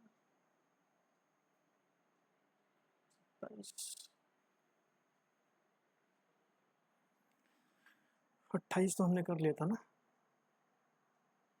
अच्छा थोड़ा आगे आ गया, ठीक है 29 और 30, ठीक। तो 26 और 25 और 26 में हमने समझा इंडिविजुअल और पर्सनल वाला क्या इशू है, ठीक है। अब बात आती है 29 और 30 की, ठीक है। 29 में आप एसडीएम बन चुके हैं, ठीक है। तो आप क्या करेंगे, कल्चर और एजुकेशन के बारे में बात करेंगे, ठीक है। तो इसमें क्या कहता है, एनी सेक्शन, देखिए ये कीवर्ड है, पूरा चीज याद ना रहे, बस इतना याद रखिएगा। ये किस बारे में बात करता है, कहता है एनी सेक्शन ऑफ सिटीजन, ठीक है। एनी सेक्शन ऑफ सिटीजन के पास ये राइट है कि वो अपने LSC लैंग्वेज, स्क्रिप्ट और कल्चर को प्रिजर्व करने के लिए काम कर सकते हैं, ठीक है। एल से क्या है, लैंग्वेज है, एस से क्या है, स्क्रिप्ट है, और सी से क्या है, कल्चर है, ठीक है। अब देखिए इसमें जब कह रहा है एनी सेक्शन, ठीक है, जब कह रहा है एनी सेक्शन, इसका मतलब ये है कि चाहे वो सेक्शन मेजोरिटी तबका हो, चाहे वो माइनॉरिटी तबका हो, ये राइट दोनों के पास है, ठीक है। चाहे वो मेजोरिटी हो, चाहे वो माइनॉरिटी हो, ये राइट दोनों के पास है। और इसी संदर्भ में अगर आप करंट अफेयर ध्यान से पढ़ रहे होंगे तो लगभग साल भर पहले होम मिनिस्ट्री के द्वारा, ठीक है, एक स्कीम भी चलाई गई थी, ठीक है। एक स्कीम चलाई गई थी, एक पूरा का पूरा प्लान निकाला गया था, जिसमें ये हुआ था कि जितने भी हमारे इंडेंजर्ड स्क्रिप्ट्स हैं इंडिया के, ठीक है, उन सबको प्रिजर्व करने की बात हुई थी, ठीक। बहुत सारे ऐसे स्क्रिप्ट्स हैं जो हमारे इंडेंजर्ड हो गए हैं, है ना, उसमें से कुछ तो विलुप्त हो गए हमेशा के लिए, ठीक। तो इन स्क्रिप्ट्स को प्रिजर्व करने की बात की गई थी, ठीक है। तो उसका अगर ट्रेस कहीं से ड्रॉ करना हो कि भाई ये क्यों जरूरी है, तो एक 29 को भी आप समझ सकते हैं, क्योंकि भाई ये हक जो है सारे सिटीजन के पास है, ठीक है, एनी सेक्शन ऑफ सिटीजन के पास है, तो इसके लिए, ठीक है। यहाँ तक तो बात हो गई 29 की। अब देखिए 30 वाला जो राइट है वो खास करके माइनॉरिटी के बारे में बात करता है, ठीक है, माइनॉरिटी के बारे में बात करता है। तो ये डिफरेंस हमें याद रखना है। 29 में क्या कहता है, एनी सेक्शन, 30 में क्या कहता है, माइनॉरिटी, ठीक है। और माइनॉरिटी को हक क्या है, एडमिनिस्टर करने के लिए अपने एजुकेशनल इंस्टीट्यूशन को, ठीक है, एडमिनिस्टर करने के लिए अपने एजुकेशनल इंस्टीट्यूशन को, ठीक।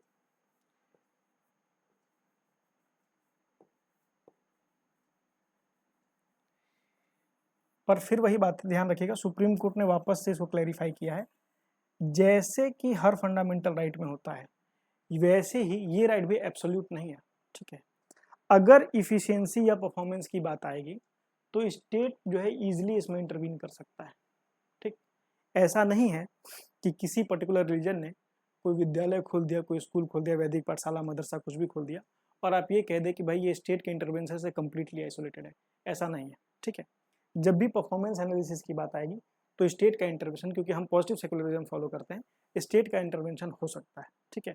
ग्राउंड्स क्या होंगे, कैसे होंगे, वो शायद जब सब्जुगेशन में जाएगा मामला तो ज़्यादा पता चलेगा, बट अभी तक के लिए ये है कि इंटरवेंशन है, ठीक है। एब्सोल्यूट कुछ भी नहीं है, कोई भी फंडामेंटल राइट आपका एब्सोल्यूट नहीं, ठीक है। तो ये इंटरवेंशन है। अभी हाल फिलहाल में एक कंट्रोवर्सी हुई थी जहाँ पे बिहार के ही किन्हीं जिलों में, शायद अररिया था या कोई जिला था, जिला आप कंफर्म कर लेंगे, वहाँ पे मदरसे में जो किताबें चल रही थी, ठीक है, उनमें जो पढ़ाया जा रहा था उसमें आरएसएस को लेकर के, ठीक है, कोई गलत इंफॉर्मेशन पढ़ाई जा रही थी, ठीक है, जिसको लेकर के काफ़ी रकस भी क्रिएट हुआ था, ओके। तो जब भी ऐसा कोई इंसिडेंट होगा, जब भी ऐसा कोई इंसिडेंट होगा, आप ये समझ जाइए कि ये इंसिडेंट अगर हो रहा है, ठीक है, तो यहाँ पे स्टेट का इंटरवेंशन क्यों जरूरी हो जाता है, ठीक। आज अगर मान लीजिए ऐसी कोई चीज़, ठीक है, जो पढ़ाई जा रही हो, ठीक, ये किसी भी तरफ से होता है, ये इधर से उल्टी भी हो सकती है, ऐसा नहीं कि इधर से ही हो, ठीक है, बट जब भी ऐसा कुछ होगा तो क्या होगा, स्टेट का इंटरवेंशन जरूरी रहेगा।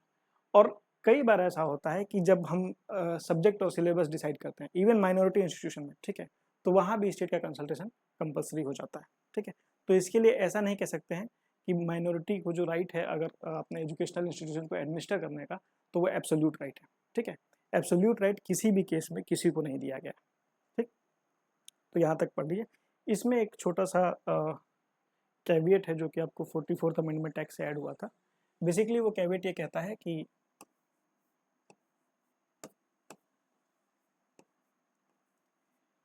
ये कहता है कि अगर स्टेट कभी भी किसी माइनॉरिटी इंस्टीट्यूशन को एक्वायर कर लेता है, ठीक है, तो उसको कंपनसेट करना पड़ेगा, ठीक, ये 44th अमेंडमेंट एक्ट तक ये से पहले ये नहीं था, ठीक है, state could acquire without any compensation, but अब ये है कि यदि आप माइनॉरिटी इंस्टीट्यूशन को, ठीक है, यदि आप माइनॉरिटी इंस्टीट्यूशन को अक्वायर करते हैं देन यू हैव टू पे द कंपनसेशन, ठीक है। अच्छा, ये सारे अमेंडमेंट कब आए हैं? 44 वाले, मोरारजी देसाई, ठीक है, तो उनके सरकार के समय में आए, तो ये सारे अमेंडमेंट्स उसी समय आए, ठीक। हमने पढ़ लिया 30। अब देखिए 31, देखिए 31 अब नहीं है, 31 नहीं है, ठीक है, और इसको पढ़ने का तरीका क्या था, एक लाइन याद रखिएगा, 31 रेड अलोंग विथ, ठीक है, 31 रेड अलोंग विथ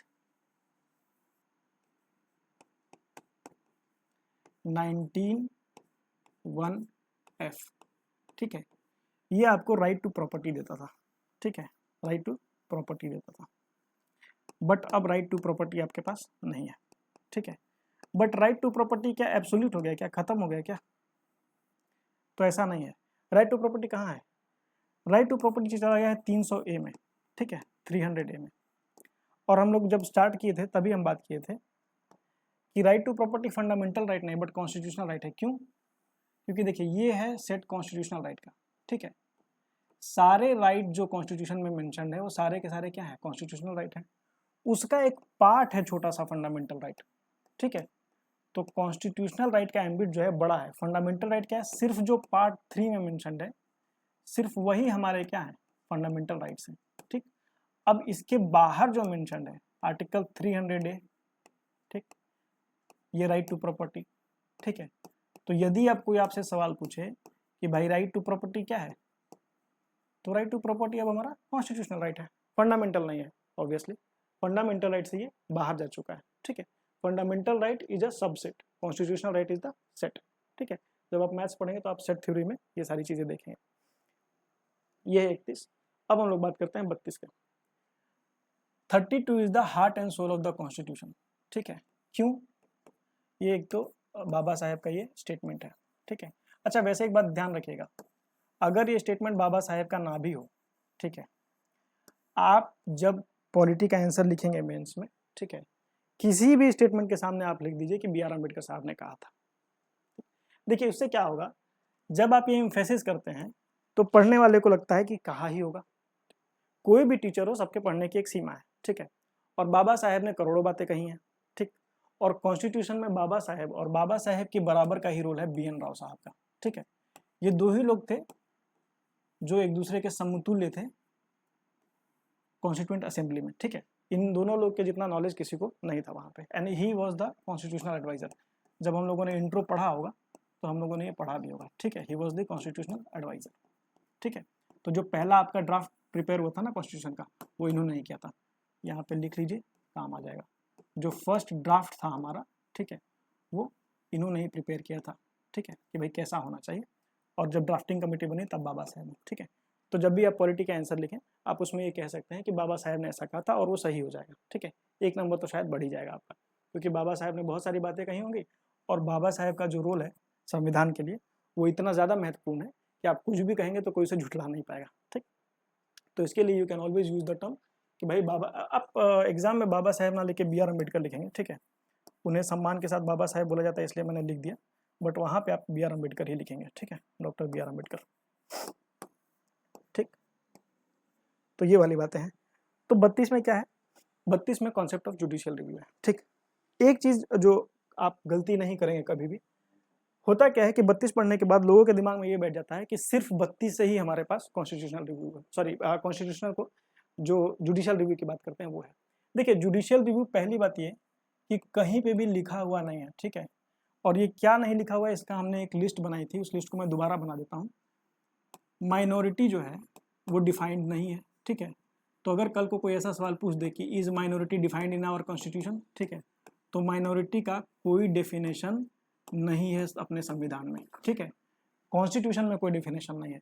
उसी तरह अनटचेबिलिटी, जब हम बात करते हैं अनटचेबिलिटी, तो क्या अनटचेबिलिटी हमारे संविधान में डिफाइंड है? तो नहीं, कहीं भी डिफाइंड नहीं है। तो फिर इसका डेफिनेशन हमको कहाँ से पता चला भाई, कौन सी? तो ये मद्रास हाईकोर्ट ने काम किया था अपने लिए, ठीक है। ये मद्रास हाईकोर्ट ने कहा था कि भाई ये वही वाली अनटचेबिलिटी है जो एक बेकार प्रथा, कुप्रथा के रूप में चली आ रही है, उसी को आप समझेंगे, बट वहाँ पे डिफाइंड नहीं है। जुडिशियल रिव्यू का क्या सिस्टम है, देखिए जुडिशियल रिव्यू जो है एक्सप्लिसिटली मेंशन्ड है, बट अगर आप सिर्फ इस टर्म की बात कर रहे हैं कि क्या ये टर्म कहीं मेंशन्ड है क्या, तो ये टर्म कहीं मेंशन नहीं है, ठीक है। तो ऐसे सवाल पिछले कुछ समय से यूपीएससी में पूछे जाने लगे हैं, ठीक है। वो बीच में एक स्टेटमेंट दे देते हैं, is defined in the constitution, is mentioned in the constitution. और कई बार क्या होता है कि स्टेट पीसीएस जो है वो यूपीएससी से कुछ कुछ क्लू लेते रहता है, सीखते रहता है कि कैसे पेपर बनाना है।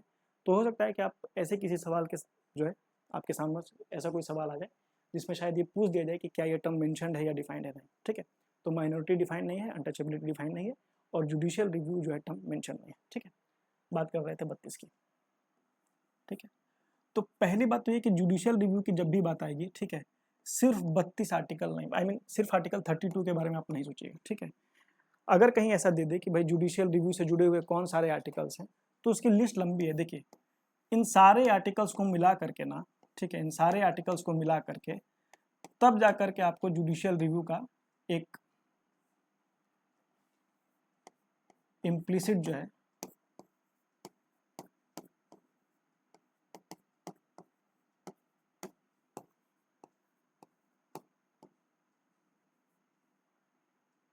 एक और आर्टिकल है जो शायद मैं भी भूल रहा हूँ, खैर। तो इस तरह के ये सारे आर्टिकल्स मिला करके, ठीक है, तो सिर्फ 32 पे मत टिक जाइएगा, ठीक है। सिर्फ 32 पे कभी मत टिक जाइएगा कि सिर्फ 32 से ही जुडिशियल रिव्यू, ठीक है। अगर कल को मैच दी फॉलोइंग में आपको दे दिया कि आर्टिकल 131, ठीक है, और ऑप्शन में जुडिशियल रिव्यू रहा, ठीक है, तो इससे भी ये जुड़ जाएगा, ठीक है, इससे भी ये जुड़ जाएगा। ये गलती मत करिएगा कि इससे मत जोड़िएगा। आप ऐसा सोचिए कि अरे 32 में है, 32 में है, 32 में 13 और 32, 13 32, ठीक है, 32 में कॉन्स्टिट्यूशनल रेमेडी है, 13 में लॉज के बारे में है, तो 13 32 13 नहीं, उसके आगे भी दुनिया है, ठीक है। तो ये बात ध्यान रखेंगे, ठीक।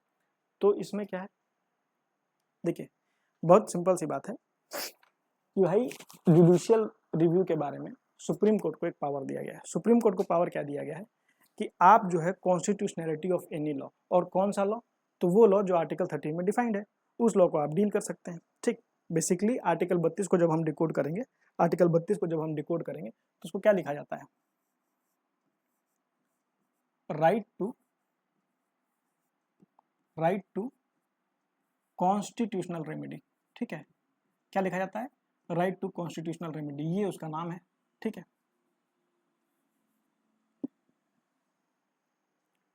अब एक बात ध्यान रखिए कि जब हम लोग इंट्रो पढ़ रहे थे और जब हमने पढ़ा था 358 359 के बारे में, तो मैंने ये कहा था कि 359 से जो सस्पेंशन होता है इमरजेंसी के समय, ठीक है, ये यहाँ इसलिए पढ़ा दे रहा हूँ 359 थोड़ा सा आपको, क्योंकि ये इंटर रिलेटेड है, ठीक है, और आइसोलेशन में तो कोई पढ़ाई की ही नहीं जाती है, ठीक। देखिए ये जो 359 जो आपको रोकता है ना, जिस चीज़ को लिमिट करता है, ठीक है, वो क्या करता है, 20 और 21 छोड़ करके, ठीक है, 20 और 21 छोड़ करके प्रेसिडेंट जो है वो आदेश निकाल सकता है कि भाई जब भी इमरजेंसी लगी है तो बाकी सारे लॉ जो है सस्पेंडेड, बाकी सारे फ्रीडम फंडामेंटल राइट जो है वो सस्पेंडेड रहेंगे। तो बेसिकली क्या होता है, उसमें क्या होता है, सस्पेंशन ऑफ इन्फोर्समेंट होता है, ठीक है, सस्पेंशन ऑफ क्या होता है, इन्फोर्समेंट होता है, ठीक है, suspension of enforcement of rights, ठीक। और जब हम यहाँ तक पहुँच गए कि suspension of enforcement of right, तो ये क्या बेसिकली है, आप देखिए यही वाला है, ठीक, यही वाला है। होता क्या है कि राइट्स तो हैं आपके पास, ठीक, राइट्स हैं, 359 जब लगा है इमरजेंसी के दौरान, राइट्स हैं आपके पास, बट अगर कहीं वॉयलेट हो जाते हैं, ठीक है, तो उसको लेकर के आप कोर्ट नहीं जा सकते हैं, ठीक है, क्योंकि आपको इन्फोर्स करने की जो ताकत 32 से आती है वही गायब है, ठीक है, वही गायब है। चलिए अब देखिए 13 से हमें ये पता चल गया कि जुडिशियल रिव्यू होता है, ठीक है। 13 ने क्या बताया कि भाई 32 के थ्रू आप, अनुच्छेद 32 के थ्रू आप सुप्रीम कोर्ट से जुडिशियल रिव्यू के लिए जा सकते हैं, ठीक है। और 13 ने क्या बताया कि 226 के थ्रू आप हाई कोर्ट्स के पास जा सकते हैं फॉर कॉन्स्टिट्यूशनल रेमेडी, ठीक है। अब ये ध्यान रखिए कि इसमें कई तरह के क्या होते हैं, इसमें रीट्स होते हैं, ठीक, उसी रीट्स को इन्फोर्स करने के लिए। बट सुप्रीम कोर्ट सिर्फ और सिर्फ क्या कर सकती है, फंडामेंटल राइट्स के जो रीट्स हैं उनके लिए कर सकती है, ठीक है, फंडामेंटल राइट्स अगर वायलेट हो रहे हैं तो उस पर रीट इशू कर सकती है। बट हाईकोर्ट क्या कर सकती है, फंडामेंटल राइट के अलावा अगर कुछ वायलेट हो रहा है राइट्स, ठीक है, तो उसके लिए भी वो रीट इशू कर सकती है। ठीक है, तो ये थोड़ा सा अंतर है सुप्रीम कोर्ट के रीट पावर में और हाई कोर्ट के रीट पावर में। ठीक है, चलिए देखिए 32 में और 226 में थोड़ा सा अंतर समझ लीजिए। ठीक है, 32 में हमने क्या समझा है कि with respect to fundamental rights only, Supreme Court जब भी रीट इशू करेगा, ठीक है, तो क्या होगा, वो सबसे पहले तो ये सुप्रीम कोर्ट करेगा, ठीक है, और ये क्या करेगा, हाई कोर्ट करेगा। ठीक है, और ये क्या करेगा, विथ रिस्पेक्ट टू ओनली क्या चीज, फंडामेंटल राइट्स। ठीक है, और ये क्या होगा, with respect to fundamental rights as well as other rights. ठीक है, तो आपको जो दूसरे हक होंगे उसके लिए भी आप हाई कोर्ट से इन्फोर्समेंट करने के। तो यदि आपको कोई ऐसा सवाल आ जाए कि रीट जुरिडिक्शन किसका बड़ा है, तो किसका बड़ा होगा, हाई कोर्ट का बड़ा होगा। रीट जुरिडिक्शन, रीट का जो जुरिडिक्शन है वो हाई कोर्ट का बड़ा है, बट टेरिटोरियल एरिया वाइज किसका बड़ा है, ऑब्वियसली सुप्रीम कोर्ट का बड़ा होगा। क्यों, क्योंकि सुप्रीम कोर्ट का क्या है, पैन इंडिया, पूरे भारत में लगेगा, है ना। बट हाई कोर्ट का क्या होगा, स्टेट में लगेगा। ठीक है, हाई कोर्ट का क्या होगा, स्टेट में लगेगा। ठीक, तो ये दो डिवीजन आपको जानना है, पहली बात। अब आता है एक सबसे इंपॉर्टेंट बात। सबसे इंपॉर्टेंट बात क्या आती है कि आर्टिकल 32 जो है, ठीक है, वो खुद क्या है, फंडामेंटल राइट है। आर्टिकल 32 खुद क्यों, क्योंकि भाई हमने पढ़ा है कि पार्ट 3 में, ठीक है, 12 से 35 तक फंडामेंटल राइट है, और उसके बीच ही में तो आ रहा है ना 32। ठीक है, बट देखिए 226 जो है वो बाहर है। ठीक है, आर्टिकल 32 खुद क्या है, खुद एक फंडामेंटल राइट है। अब जब आर्टिकल 32 खुद एक फंडामेंटल राइट है, तो सुप्रीम कोर्ट कभी भी ना नहीं बोल सकता है, किस चीज के लिए, रीट्स को इंटरटेन करने के लिए। ठीक है, मतलब ये डिस्क्रिशन पे नहीं चलेगा। क्यों, क्योंकि ये खुद क्या है, अपने आप में क्या है, फंडामेंटल राइट है। ठीक है, तो मैं बाकी सारे फंडामेंटल राइट्स के इम्प्लीमेंटेशन के लिए, इन्फोर्समेंट के लिए, ठीक है, यदि कहीं वायलेट हो रहा है तो मैं 32 के थ्रू सुप्रीम कोर्ट के पास जाता हूं। ठीक, और सुप्रीम कोर्ट इसमें बाउंड है कि आपके पिटिशंस को एंटरटेन करे। क्यों, क्योंकि आप खुद एक फंडामेंटल राइट के तहत पहुंच रहे हैं सुप्रीम कोर्ट के पास। ठीक है, बट हाई कोर्ट के पास आप फंडामेंटल राइट्स के तहत नहीं पहुंच रहे हैं। हाई कोर्ट के पास आप फंडामेंटल राइट के तहत नहीं पहुंच रहे हैं।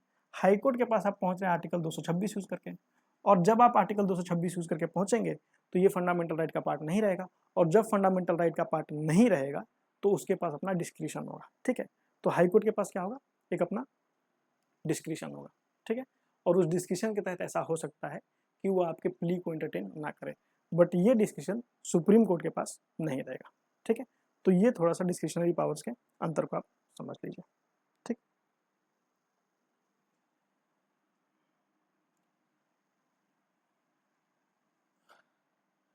अब थोड़ा सा हम लोग रीड्स को समझ लेते हैं, क्योंकि हमने बात की थी कि रीड्स इशू करते हैं। ठीक है, तो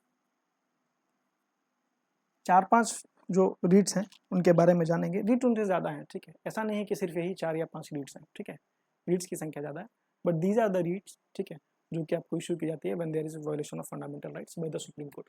तो इन रीड्स के बारे में जानिए। एक है हैबियस कॉर्पस। ठीक है, हैबियस कॉर्पस का मतलब होता है to have the body of. ठीक है, to have the body of, इसका मतलब क्या है, इसका मतलब अगर आसान भाषा में समझे कि भाई अगर कोई भी आदमी, ठीक है, कोई भी इंसान किसी भी इलीगली डिटेन्ड हो गया है, कहीं चला गया है, कुछ भी हो गया है, ठीक है, अगर वो नहीं है, ठीक, तो क्या कर सकते हैं, जो उनके किथ एंड कीन्स होंगे वो आपको हेबियस कॉर्पस फाइल कर सकते हैं। क्या कर सकते हैं, हेबियस कॉर्पस फाइल कर सकते हैं। एक बात और याद रखिएगा कि हेबियस कॉर्पस जो है, ठीक है, वो किथ एंड कीन फाइल करते हैं, और ये आपको पब्लिक या प्राइवेट इंडिविजुअल किसी के तरफ, ऐसा नहीं है कि रीट तभी फाइल होगी जब हमारा पब्लिकली, पब्लिक मतलब जब स्टेट, हमारा पब्लिकली नहीं, पब्लिक मतलब जब स्टेट के थ्रू वायलेशन हो, ठीक है, तभी होगा, ऐसा नहीं है, ठीक है, पब्लिक और प्राइवेट दोनों में, ठीक है। तो यदि आप इलीगली डिटेन्ड हैं, यदि आप नहीं हैं, तो कोर्ट क्या कहता है कि भाई इस आदमी को हमारे सामने पेश करो, ठीक है, उसी का मतलब है to have the body of, ठीक, कोर्ट क्या कहता है, हमारे सामने इसको प्रेजेंट करो, ठीक। और जब हैबियस कॉर्पस की बात होगी, ठीक है, तो याद रखिए एक सबसे इंपॉर्टेंट केस है, ठीक, और ये केस जो है ये बेहद खास है, ठीक है, क्यों, कभी भी हैबियस कॉर्पस के ऊपर आप कोई आंसर लिख रहे होंगे, ठीक है, तो आपको बस लिख देना होगा एडीएम जबलपुर,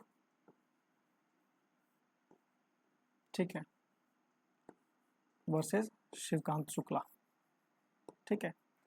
अगर शिवकांत शुक्ला ना भी याद रहे तो बस इतना लिख दीजिएगा कि ADM Jabalpur case habeas corpus, ठीक है।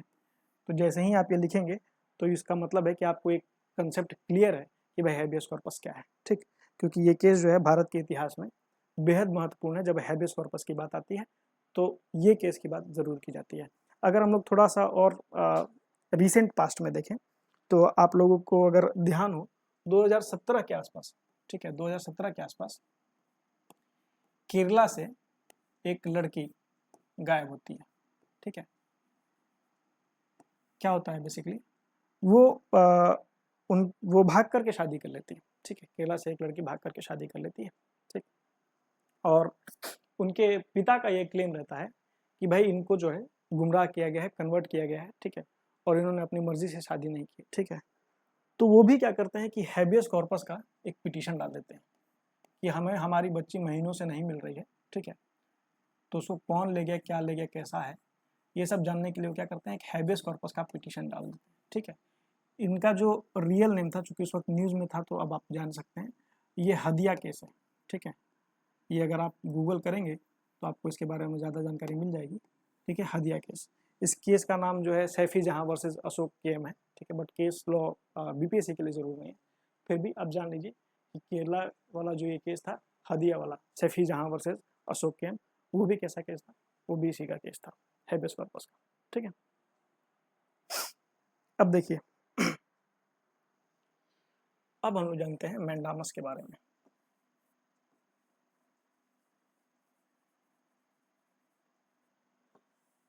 मैंडामस का मतलब क्या है, मैंडामस का सीधा मतलब है कि आप कमांड दे रहे हैं, ठीक है, वी कमांड।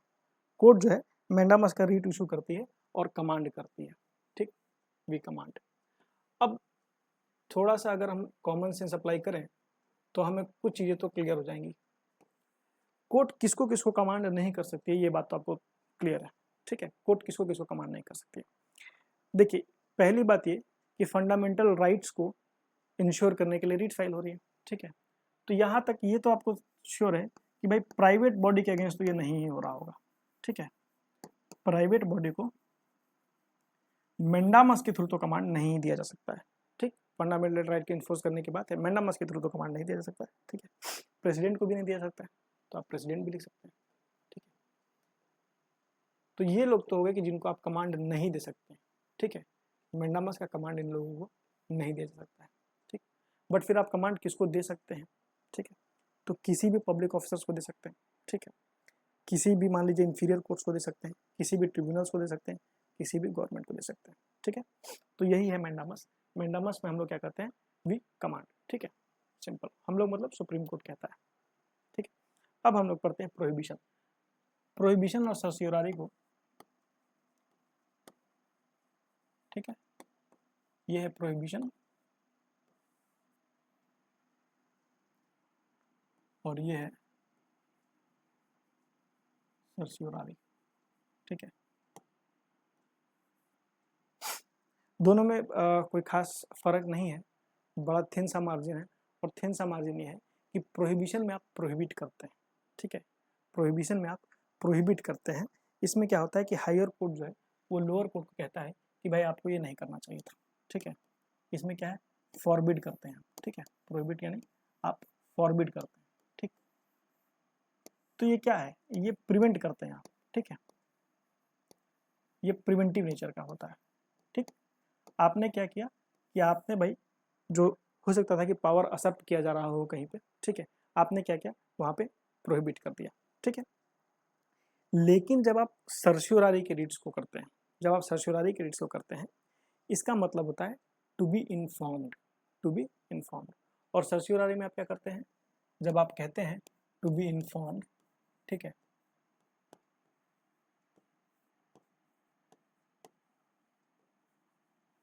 तो आप क्या कर सकते हैं, यहाँ पे आप न कि सिर्फ प्रिवेंटिव बल्कि आप क्यूरेटिव मेजर्स भी ले सकते हैं, ठीक है, आप क्यूरेटिव मेजर्स भी दे सकते हैं। तो सर्श्योरारी क्या होता है, प्रिवेंटिव और क्यूरेटिव दोनों होता है, ठीक। ये आपको प्रिवेंटिव एज वेल एज क्या होता है,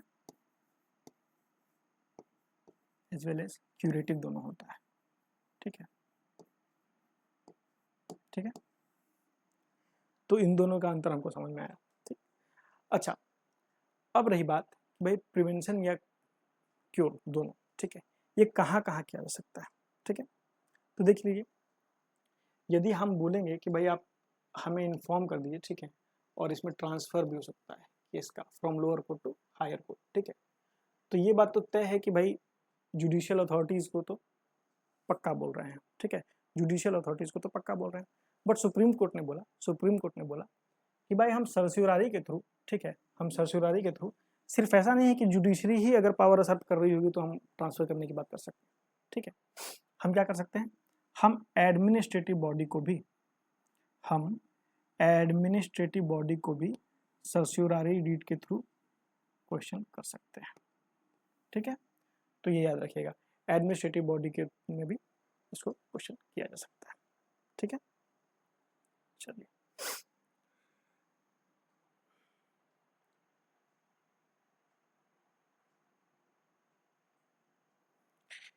एक आखिरी बचता है क्यू वारंटो रीड्स में, ठीक है, क्यू वारंटो।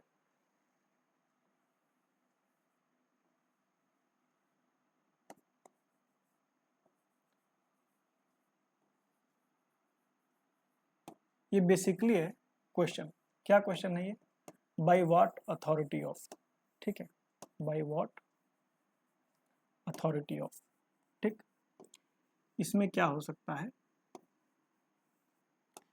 कि यदि किसी परमानेंट नेचर के पब्लिक ऑफिस में, ठीक है, परमानेंट नेचर के पब्लिक ऑफिस में, ये वर्ड याद रखना है, नेचर क्या होना चाहिए ऑफिस का, परमानेंट होना चाहिए, ठीक है, परमानेंट नेचर के जब भी आप पब्लिक ऑफिस की बात करेंगे उसमें क्या हो सकता है कि आप पूछ सकते हैं, ठीक, इवन इफ यू आर, उसमें स्टैंडर्ड स्लो का यूज नहीं होता, मतलब कोई भी आदमी सवाल कर सकता है, यदि आप जनमानस हैं और आपको लग रहा है कि भाई इसमें जो है ये फलाने आदमी कैसे बैठे हुए हैं, ठीक, जैसे गांव में आजकल आजकल क्या काफ़ी दिनों से एक कॉन्सेप्ट चलता है प्रधानपति का, है ना, एक पंचायत वेब सीरीज आई होगी, उसमें भी आपने देखा होगा कि जब डीएम मैडम आती हैं, ठीक है, तो प्रधानमंत्री को सॉरी प्रधानपति को बड़ा डांटती हैं, ठीक, कि भाई आप जो है ये प्रधानपति क्यों बने हुए हैं, ठीक है, प्रधानपति जैसा तो कोई पोस्ट ही नहीं हो सकता है, ठीक है।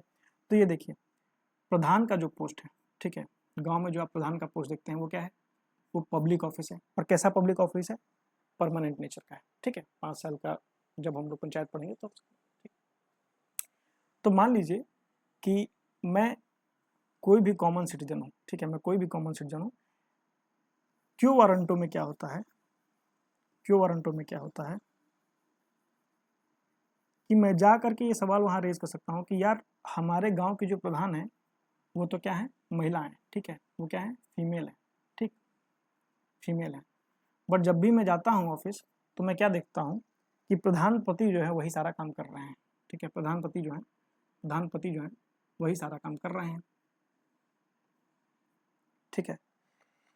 तो देखिए, इंडिविजुअली यदि आप सिर्फ देखने बस जाएंगे तो वैलिड नहीं है, बट समझने के पर्पज से आप इसको समझ सकते हैं कि यदि ऐसी अवस्था में, ठीक है, यदि ऐसी अवस्था में जहाँ इनकी अथॉरिटी ना हो पर इनके ही नाम काम से सब कुछ चल रहा हो, ठीक है, तो आपके पास you being a normal citizen, ठीक है, कॉमन मैन, ठीक है, आपके पास ये स्टैंडर्ड्स लोकाई, ठीक, क्योंकि इसमें प्रिंसिपल ऑफ स्टैंडर्ड्स लोकाई नहीं है, ऐसा नहीं है कि जो उससे एसोसिएटेड है, जो नहीं भी एसोसिएटेड वो भी कर सकता है, ठीक है। तो आप क्या कर सकते हैं, आप जा करके पूछ सकते हैं, ठीक है, आप एक पिटीशन फाइल कर सकते हैं कि भैया कोर्ट से हाई कोर्ट इशू की, इनसे पूछो कि भाई ये किस अथॉरिटी से इस पब्लिक ऑफिस को ऑक्यूपाई किए हुए हैं, ठीक है। ये समझने के तौर पे आपको बताया जा रहा है, ठीक। तो ये को वारंटो ऐसे होता है, ठीक। बट याद रखिएगा, कभी भी को वारंटो मिनिस्ट्रियल ऑफिस पे नहीं लगेगा। क्यों नहीं लगेगा? क्योंकि देखिए, पहली बात, मिनिस्ट्रियल ऑफिस में जब आप आगे पढ़ेंगे तो भी आपको पता चलेगा, अगर पढ़े होंगे तो पहले से भी पता रहेगा कि भाई बिना जीते भी 6 महीने तक तो मिनिस्टर रह ही सकते हैं, ठीक है। तो जब 6 महीने तक रह सकते हैं तो हो सकता है कि जब हम को वारंटो लगाने जाएं तो हमें ये पता चले कि भाई अभी नहीं है, बट 6 महीने बाद हम मिनिस्टर बन सकते हैं, ठीक। क्योंकि हम चुन के आ जाएंगे तो हम ऑफिशियल हो जाएंगे। अभी हम मिनिस्टर है बट हम चुने हुए प्रतिनिधि अभी नहीं है, ठीक है। तो एक तो वो लॉजिक है कि भाई को वारंटो इसमें मिनिस्ट्रियल ऑफिस में आपको कभी नहीं लगेगा, ठीक है।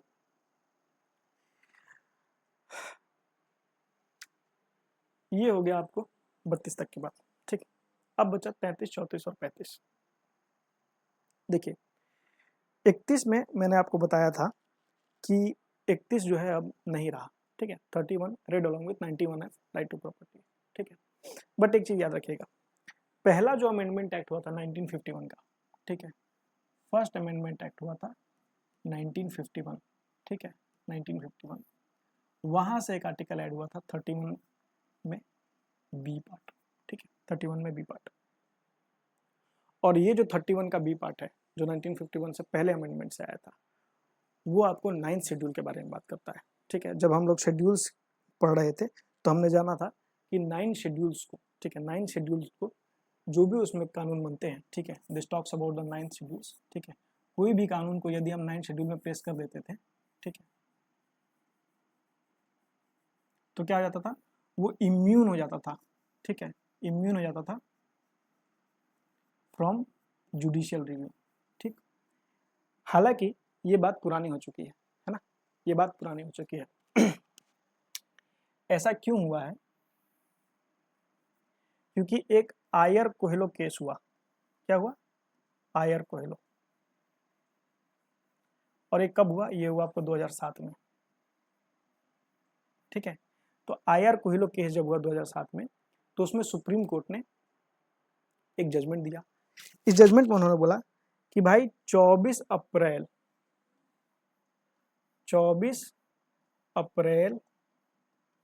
1973 24 अप्रैल 1973 के बाद से चाहे कोई भी लॉ आप 9 शेड्यूल में डाल दीजिए, ठीक है, चाहे कोई भी लॉ आप 9 शेड्यूल में डाल दीजिए,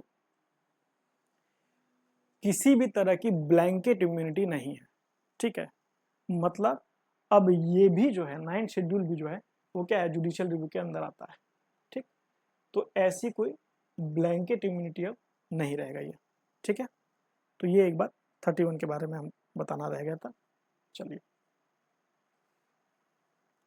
अब आखिरी के 3 छोटे छोटे आर्टिकल्स बचे हैं और उसके बाद फंडामेंटल राइट खत्म हो जाएगा। 33, 34, 35।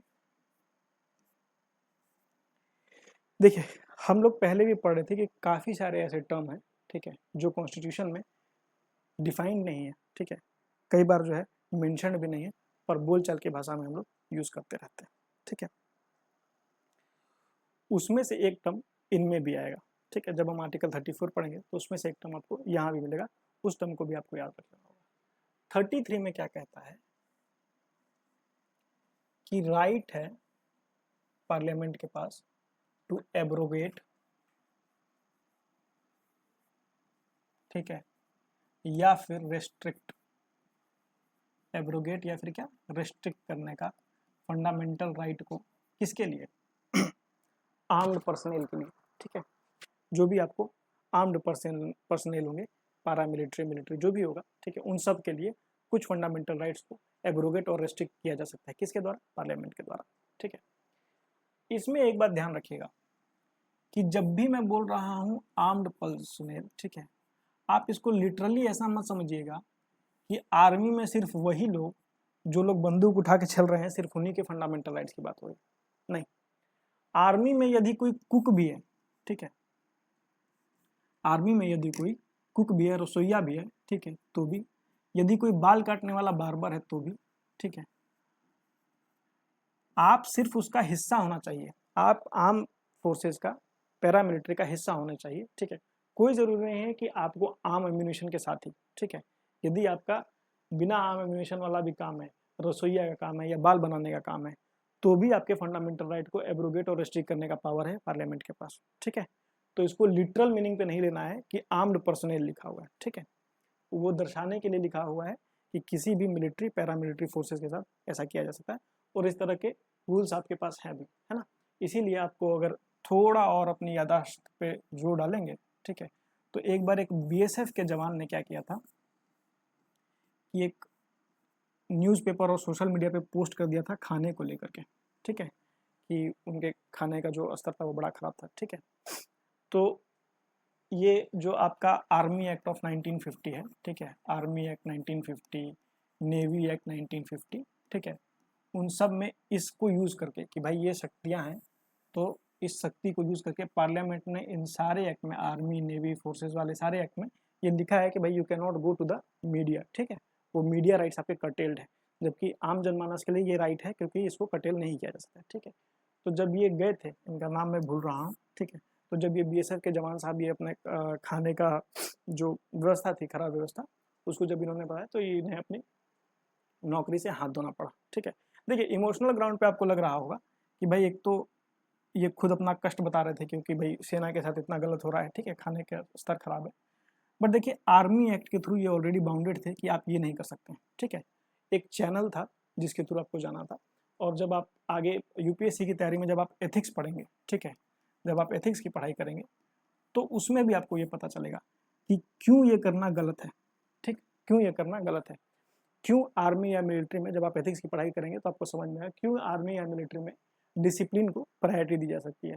इसी केस में आप एक और चीज़ याद रखते हैं, जम्मू कश्मीर में एक बार मिलिटेंसी बढ़ गई थी, ठीक है, तो हमारे आर्म फोर्सेज ने क्या किया था कि जीप के ऊपर, ठीक है, एक मिलिटेंट को ऐसे बांध दिया था और बांध करके वो परेड किए थे, ठीक, जीप के ऊपर बांध करके परेड किए थे, ठीक है, तो वो भी कंडेम किया गया था, वो भी कंडेम किया गया था, ठीक है।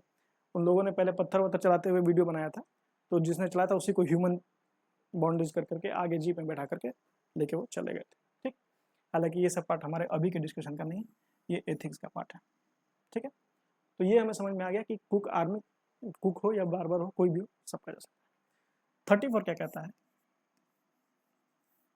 कि यदि मार्शल लॉ हो जाए, ठीक है, यदि मार्शल लॉ लग जाए तब क्या होगा। देखिए सबसे पहले बात ध्यान रखिएगा कि मार्शल लॉ जो है डिफाइंड नहीं है, ठीक है, मार्शल लॉ जो है वो डिफाइंड नहीं है, मार्शल लॉ जो है कहीं पे भी एक्सप्लिसिटली आपको मेंशन नहीं है, ठीक है। तो अक्सर क्या होता है कि हम 34 में मार्शल लॉ के बारे में पढ़ते हैं, तो जब हम ये सवाल देखते हैं कि martial law mention defined in the constitution, तो हमें लगता है कि ये सही होगा, ये नहीं है, ठीक है।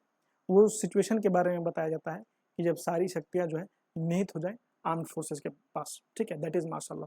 और मार्शल लॉ और नेशनल इमरजेंसी में जमीन आसमान का फर्क है, ठीक है, तो उनको याद रखिएगा। मार्शल लॉ में बेसिकली आपके फंडामेंटल राइट्स को एब्रोगेट करने की बात होती है, ठीक है। हालांकि सुप्रीम कोर्ट का इस पर भी एक जजमेंट है, सुप्रीम कोर्ट का ये कहना है कि भाई सिर्फ इसलिए कि कहीं पे मार्शल लॉ प्रोक्लेम हो गया, लेटेस्ट से जो भी कहीं मार्शल लॉ लग गया है, तो ऐसा नहीं है कि बाय डिफॉल्ट मार्शल लॉ लगते ही आपके राइट्स जो हैं, फंडामेंटल राइट्स जो हैं वो सब प्रेस हो जाएंगे, ऐसा नहीं है, ठीक है।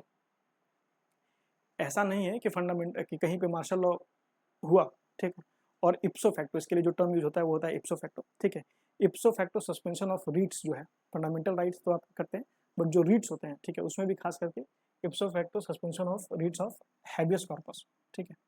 तो फंडामेंटल राइट्स में थोड़ा और इसको अच्छे से समझ लीजिए, रीट ऑफ हैबियस कॉर्पस, ठीक है। तो ये जो रीट ऑफ हैबियस कॉर्पस है ना, ये देन एंड देयर जो है खत्म हो जाए ऐसा कुछ नहीं है, ठीक है। तो अगर कभी आपको ये सवाल आ जाए कि whenever there is a martial law, ठीक है, the writ of habeas corpus stands cancelled, stands abrogated या stands not into the force, ठीक है। तो ये सारे गलत है स्टेटमेंट, ठीक है, वो रहता है। ऐसा नहीं है कि मार्शल लॉ लगा और तुरंत ही आपका हैबियस कॉर्पस छीन लिया गया, ठीक है। हैबियस कॉर्पस वही है कि भाई इस आदमी की बॉडी हमें चाहिए, ठीक। अब ये आखिरी है, इसके बाद फंडामेंटल राइट खत्म है। 35 नंबर, 35 नंबर सीधे ये कहता है कि भाई कोई भी चेंज अगर करना होगा फंडामेंटल राइट में, ठीक है, किसी भी प्रकार का कोई भी हमें चेंज करना हो तो वो कहाँ पे होगा, वो सिर्फ और सिर्फ पार्लियामेंट में होगा, ठीक है, सिर्फ और सिर्फ पार्लियामेंट में होगा। चेंज मतलब यदि हमें आपको कोई लॉ भी लाना पड़े इफेक्ट देने के लिए, क्योंकि हमने पढ़ा था कि कुछ ऐसे हैं जो एक सेल्फ एग्जीक्यूटरी हैं और कुछ ऐसे हैं जो सेल्फ एग्जीक्यूटरी नहीं है। जैसे कि आर्टिकल 14 तो खुद से एग्जीक्यूट हो जाएगा, ठीक है, बट व्हाट अबाउट आर्टिकल 17, ठीक है, इसके लिए हमने लॉ लाया है। 24 में भी आप देखिए उसी तरह से चाइल्ड लेबर एक्ट लाए हैं, ठीक है, ठीक। तो इन सब के लिए जो लॉ लाने की बात है ये कौन ला सकता है, सिर्फ और सिर्फ जो है पार्लियामेंट, ठीक। तो बस यही है आपका आर्टिकल 35। इसके अलावा जो हमने सेट और सबसेट समझा था, ठीक है, तो उसमें से जैसे 300A की बात की थी हमने, ठीक है, जो फंडामेंटल राइट तो नहीं है बट कॉन्स्टिट्यूशनल राइट है, ठीक है। उसी तरह हमारे पास राइट टू वोट भी एक राइट है, ठीक है, जो फंडामेंटल राइट तो नहीं है लेकिन क्या है, एक हक है कि भाई हम कर सकते हैं एंड पार्ट ऑफ ये है, ठीक है। तो राइट टू वोट भी इसी वाले सेट का हिस्सा है, ठीक है। फॉर दैट मैटर एक और राइट है आपके पास जो कहता है कि no taxation without the authority of law, ठीक है। जब आप अमेरिकन रिवोल्यूशन वगैरह पढ़ेंगे, ठीक है, तो वहाँ पे एक बहुत फेमस स्लोगन चलता था, नो टैक्सेशन विदाउट रिप्रेजेंटेशन, ठीक है, नो टैक्सेशन विदाउट रिप्रेजेंटेशन, ठीक है। तो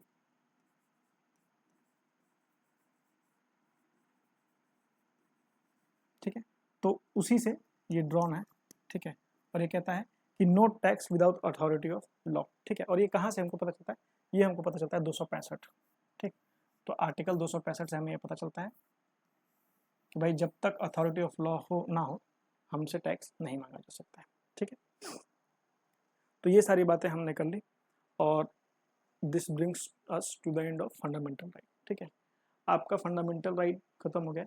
वीडियोस 2 पार्ट्स में होंगे, ठीक है, जिसमें कि पहले पार्ट में हम लोगों ने डिस्कस किया था फंडामेंटल राइट के इंट्रोडक्शन से लेकर के और 21A तक, और दूसरे पार्ट में 35 तक, ठीक है।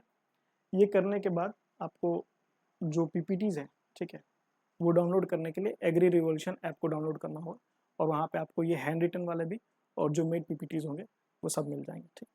अब आप फंडामेंटल राइट से आए हुए जितने भी PYQs हैं उनको कर सकते हैं, या जो भी गाइड बुक जिससे भी आप पढ़ते होंगे, जिससे भी आप मॉक टेस्ट वगैरह लगाने की कोशिश करते होंगे, उन सबसे आप लगा सकते हैं। होपफुली अब आपको किसी भी तरह की कोई समस्या नहीं आएगी, ठीक है। और अगर आती है तो किसी भी तरह के डाउट के लिए कमेंट सेक्शन हमेशा ऑन रहेगा, आप वहाँ पर डाउट्स पूछ सकते हैं। Thank you.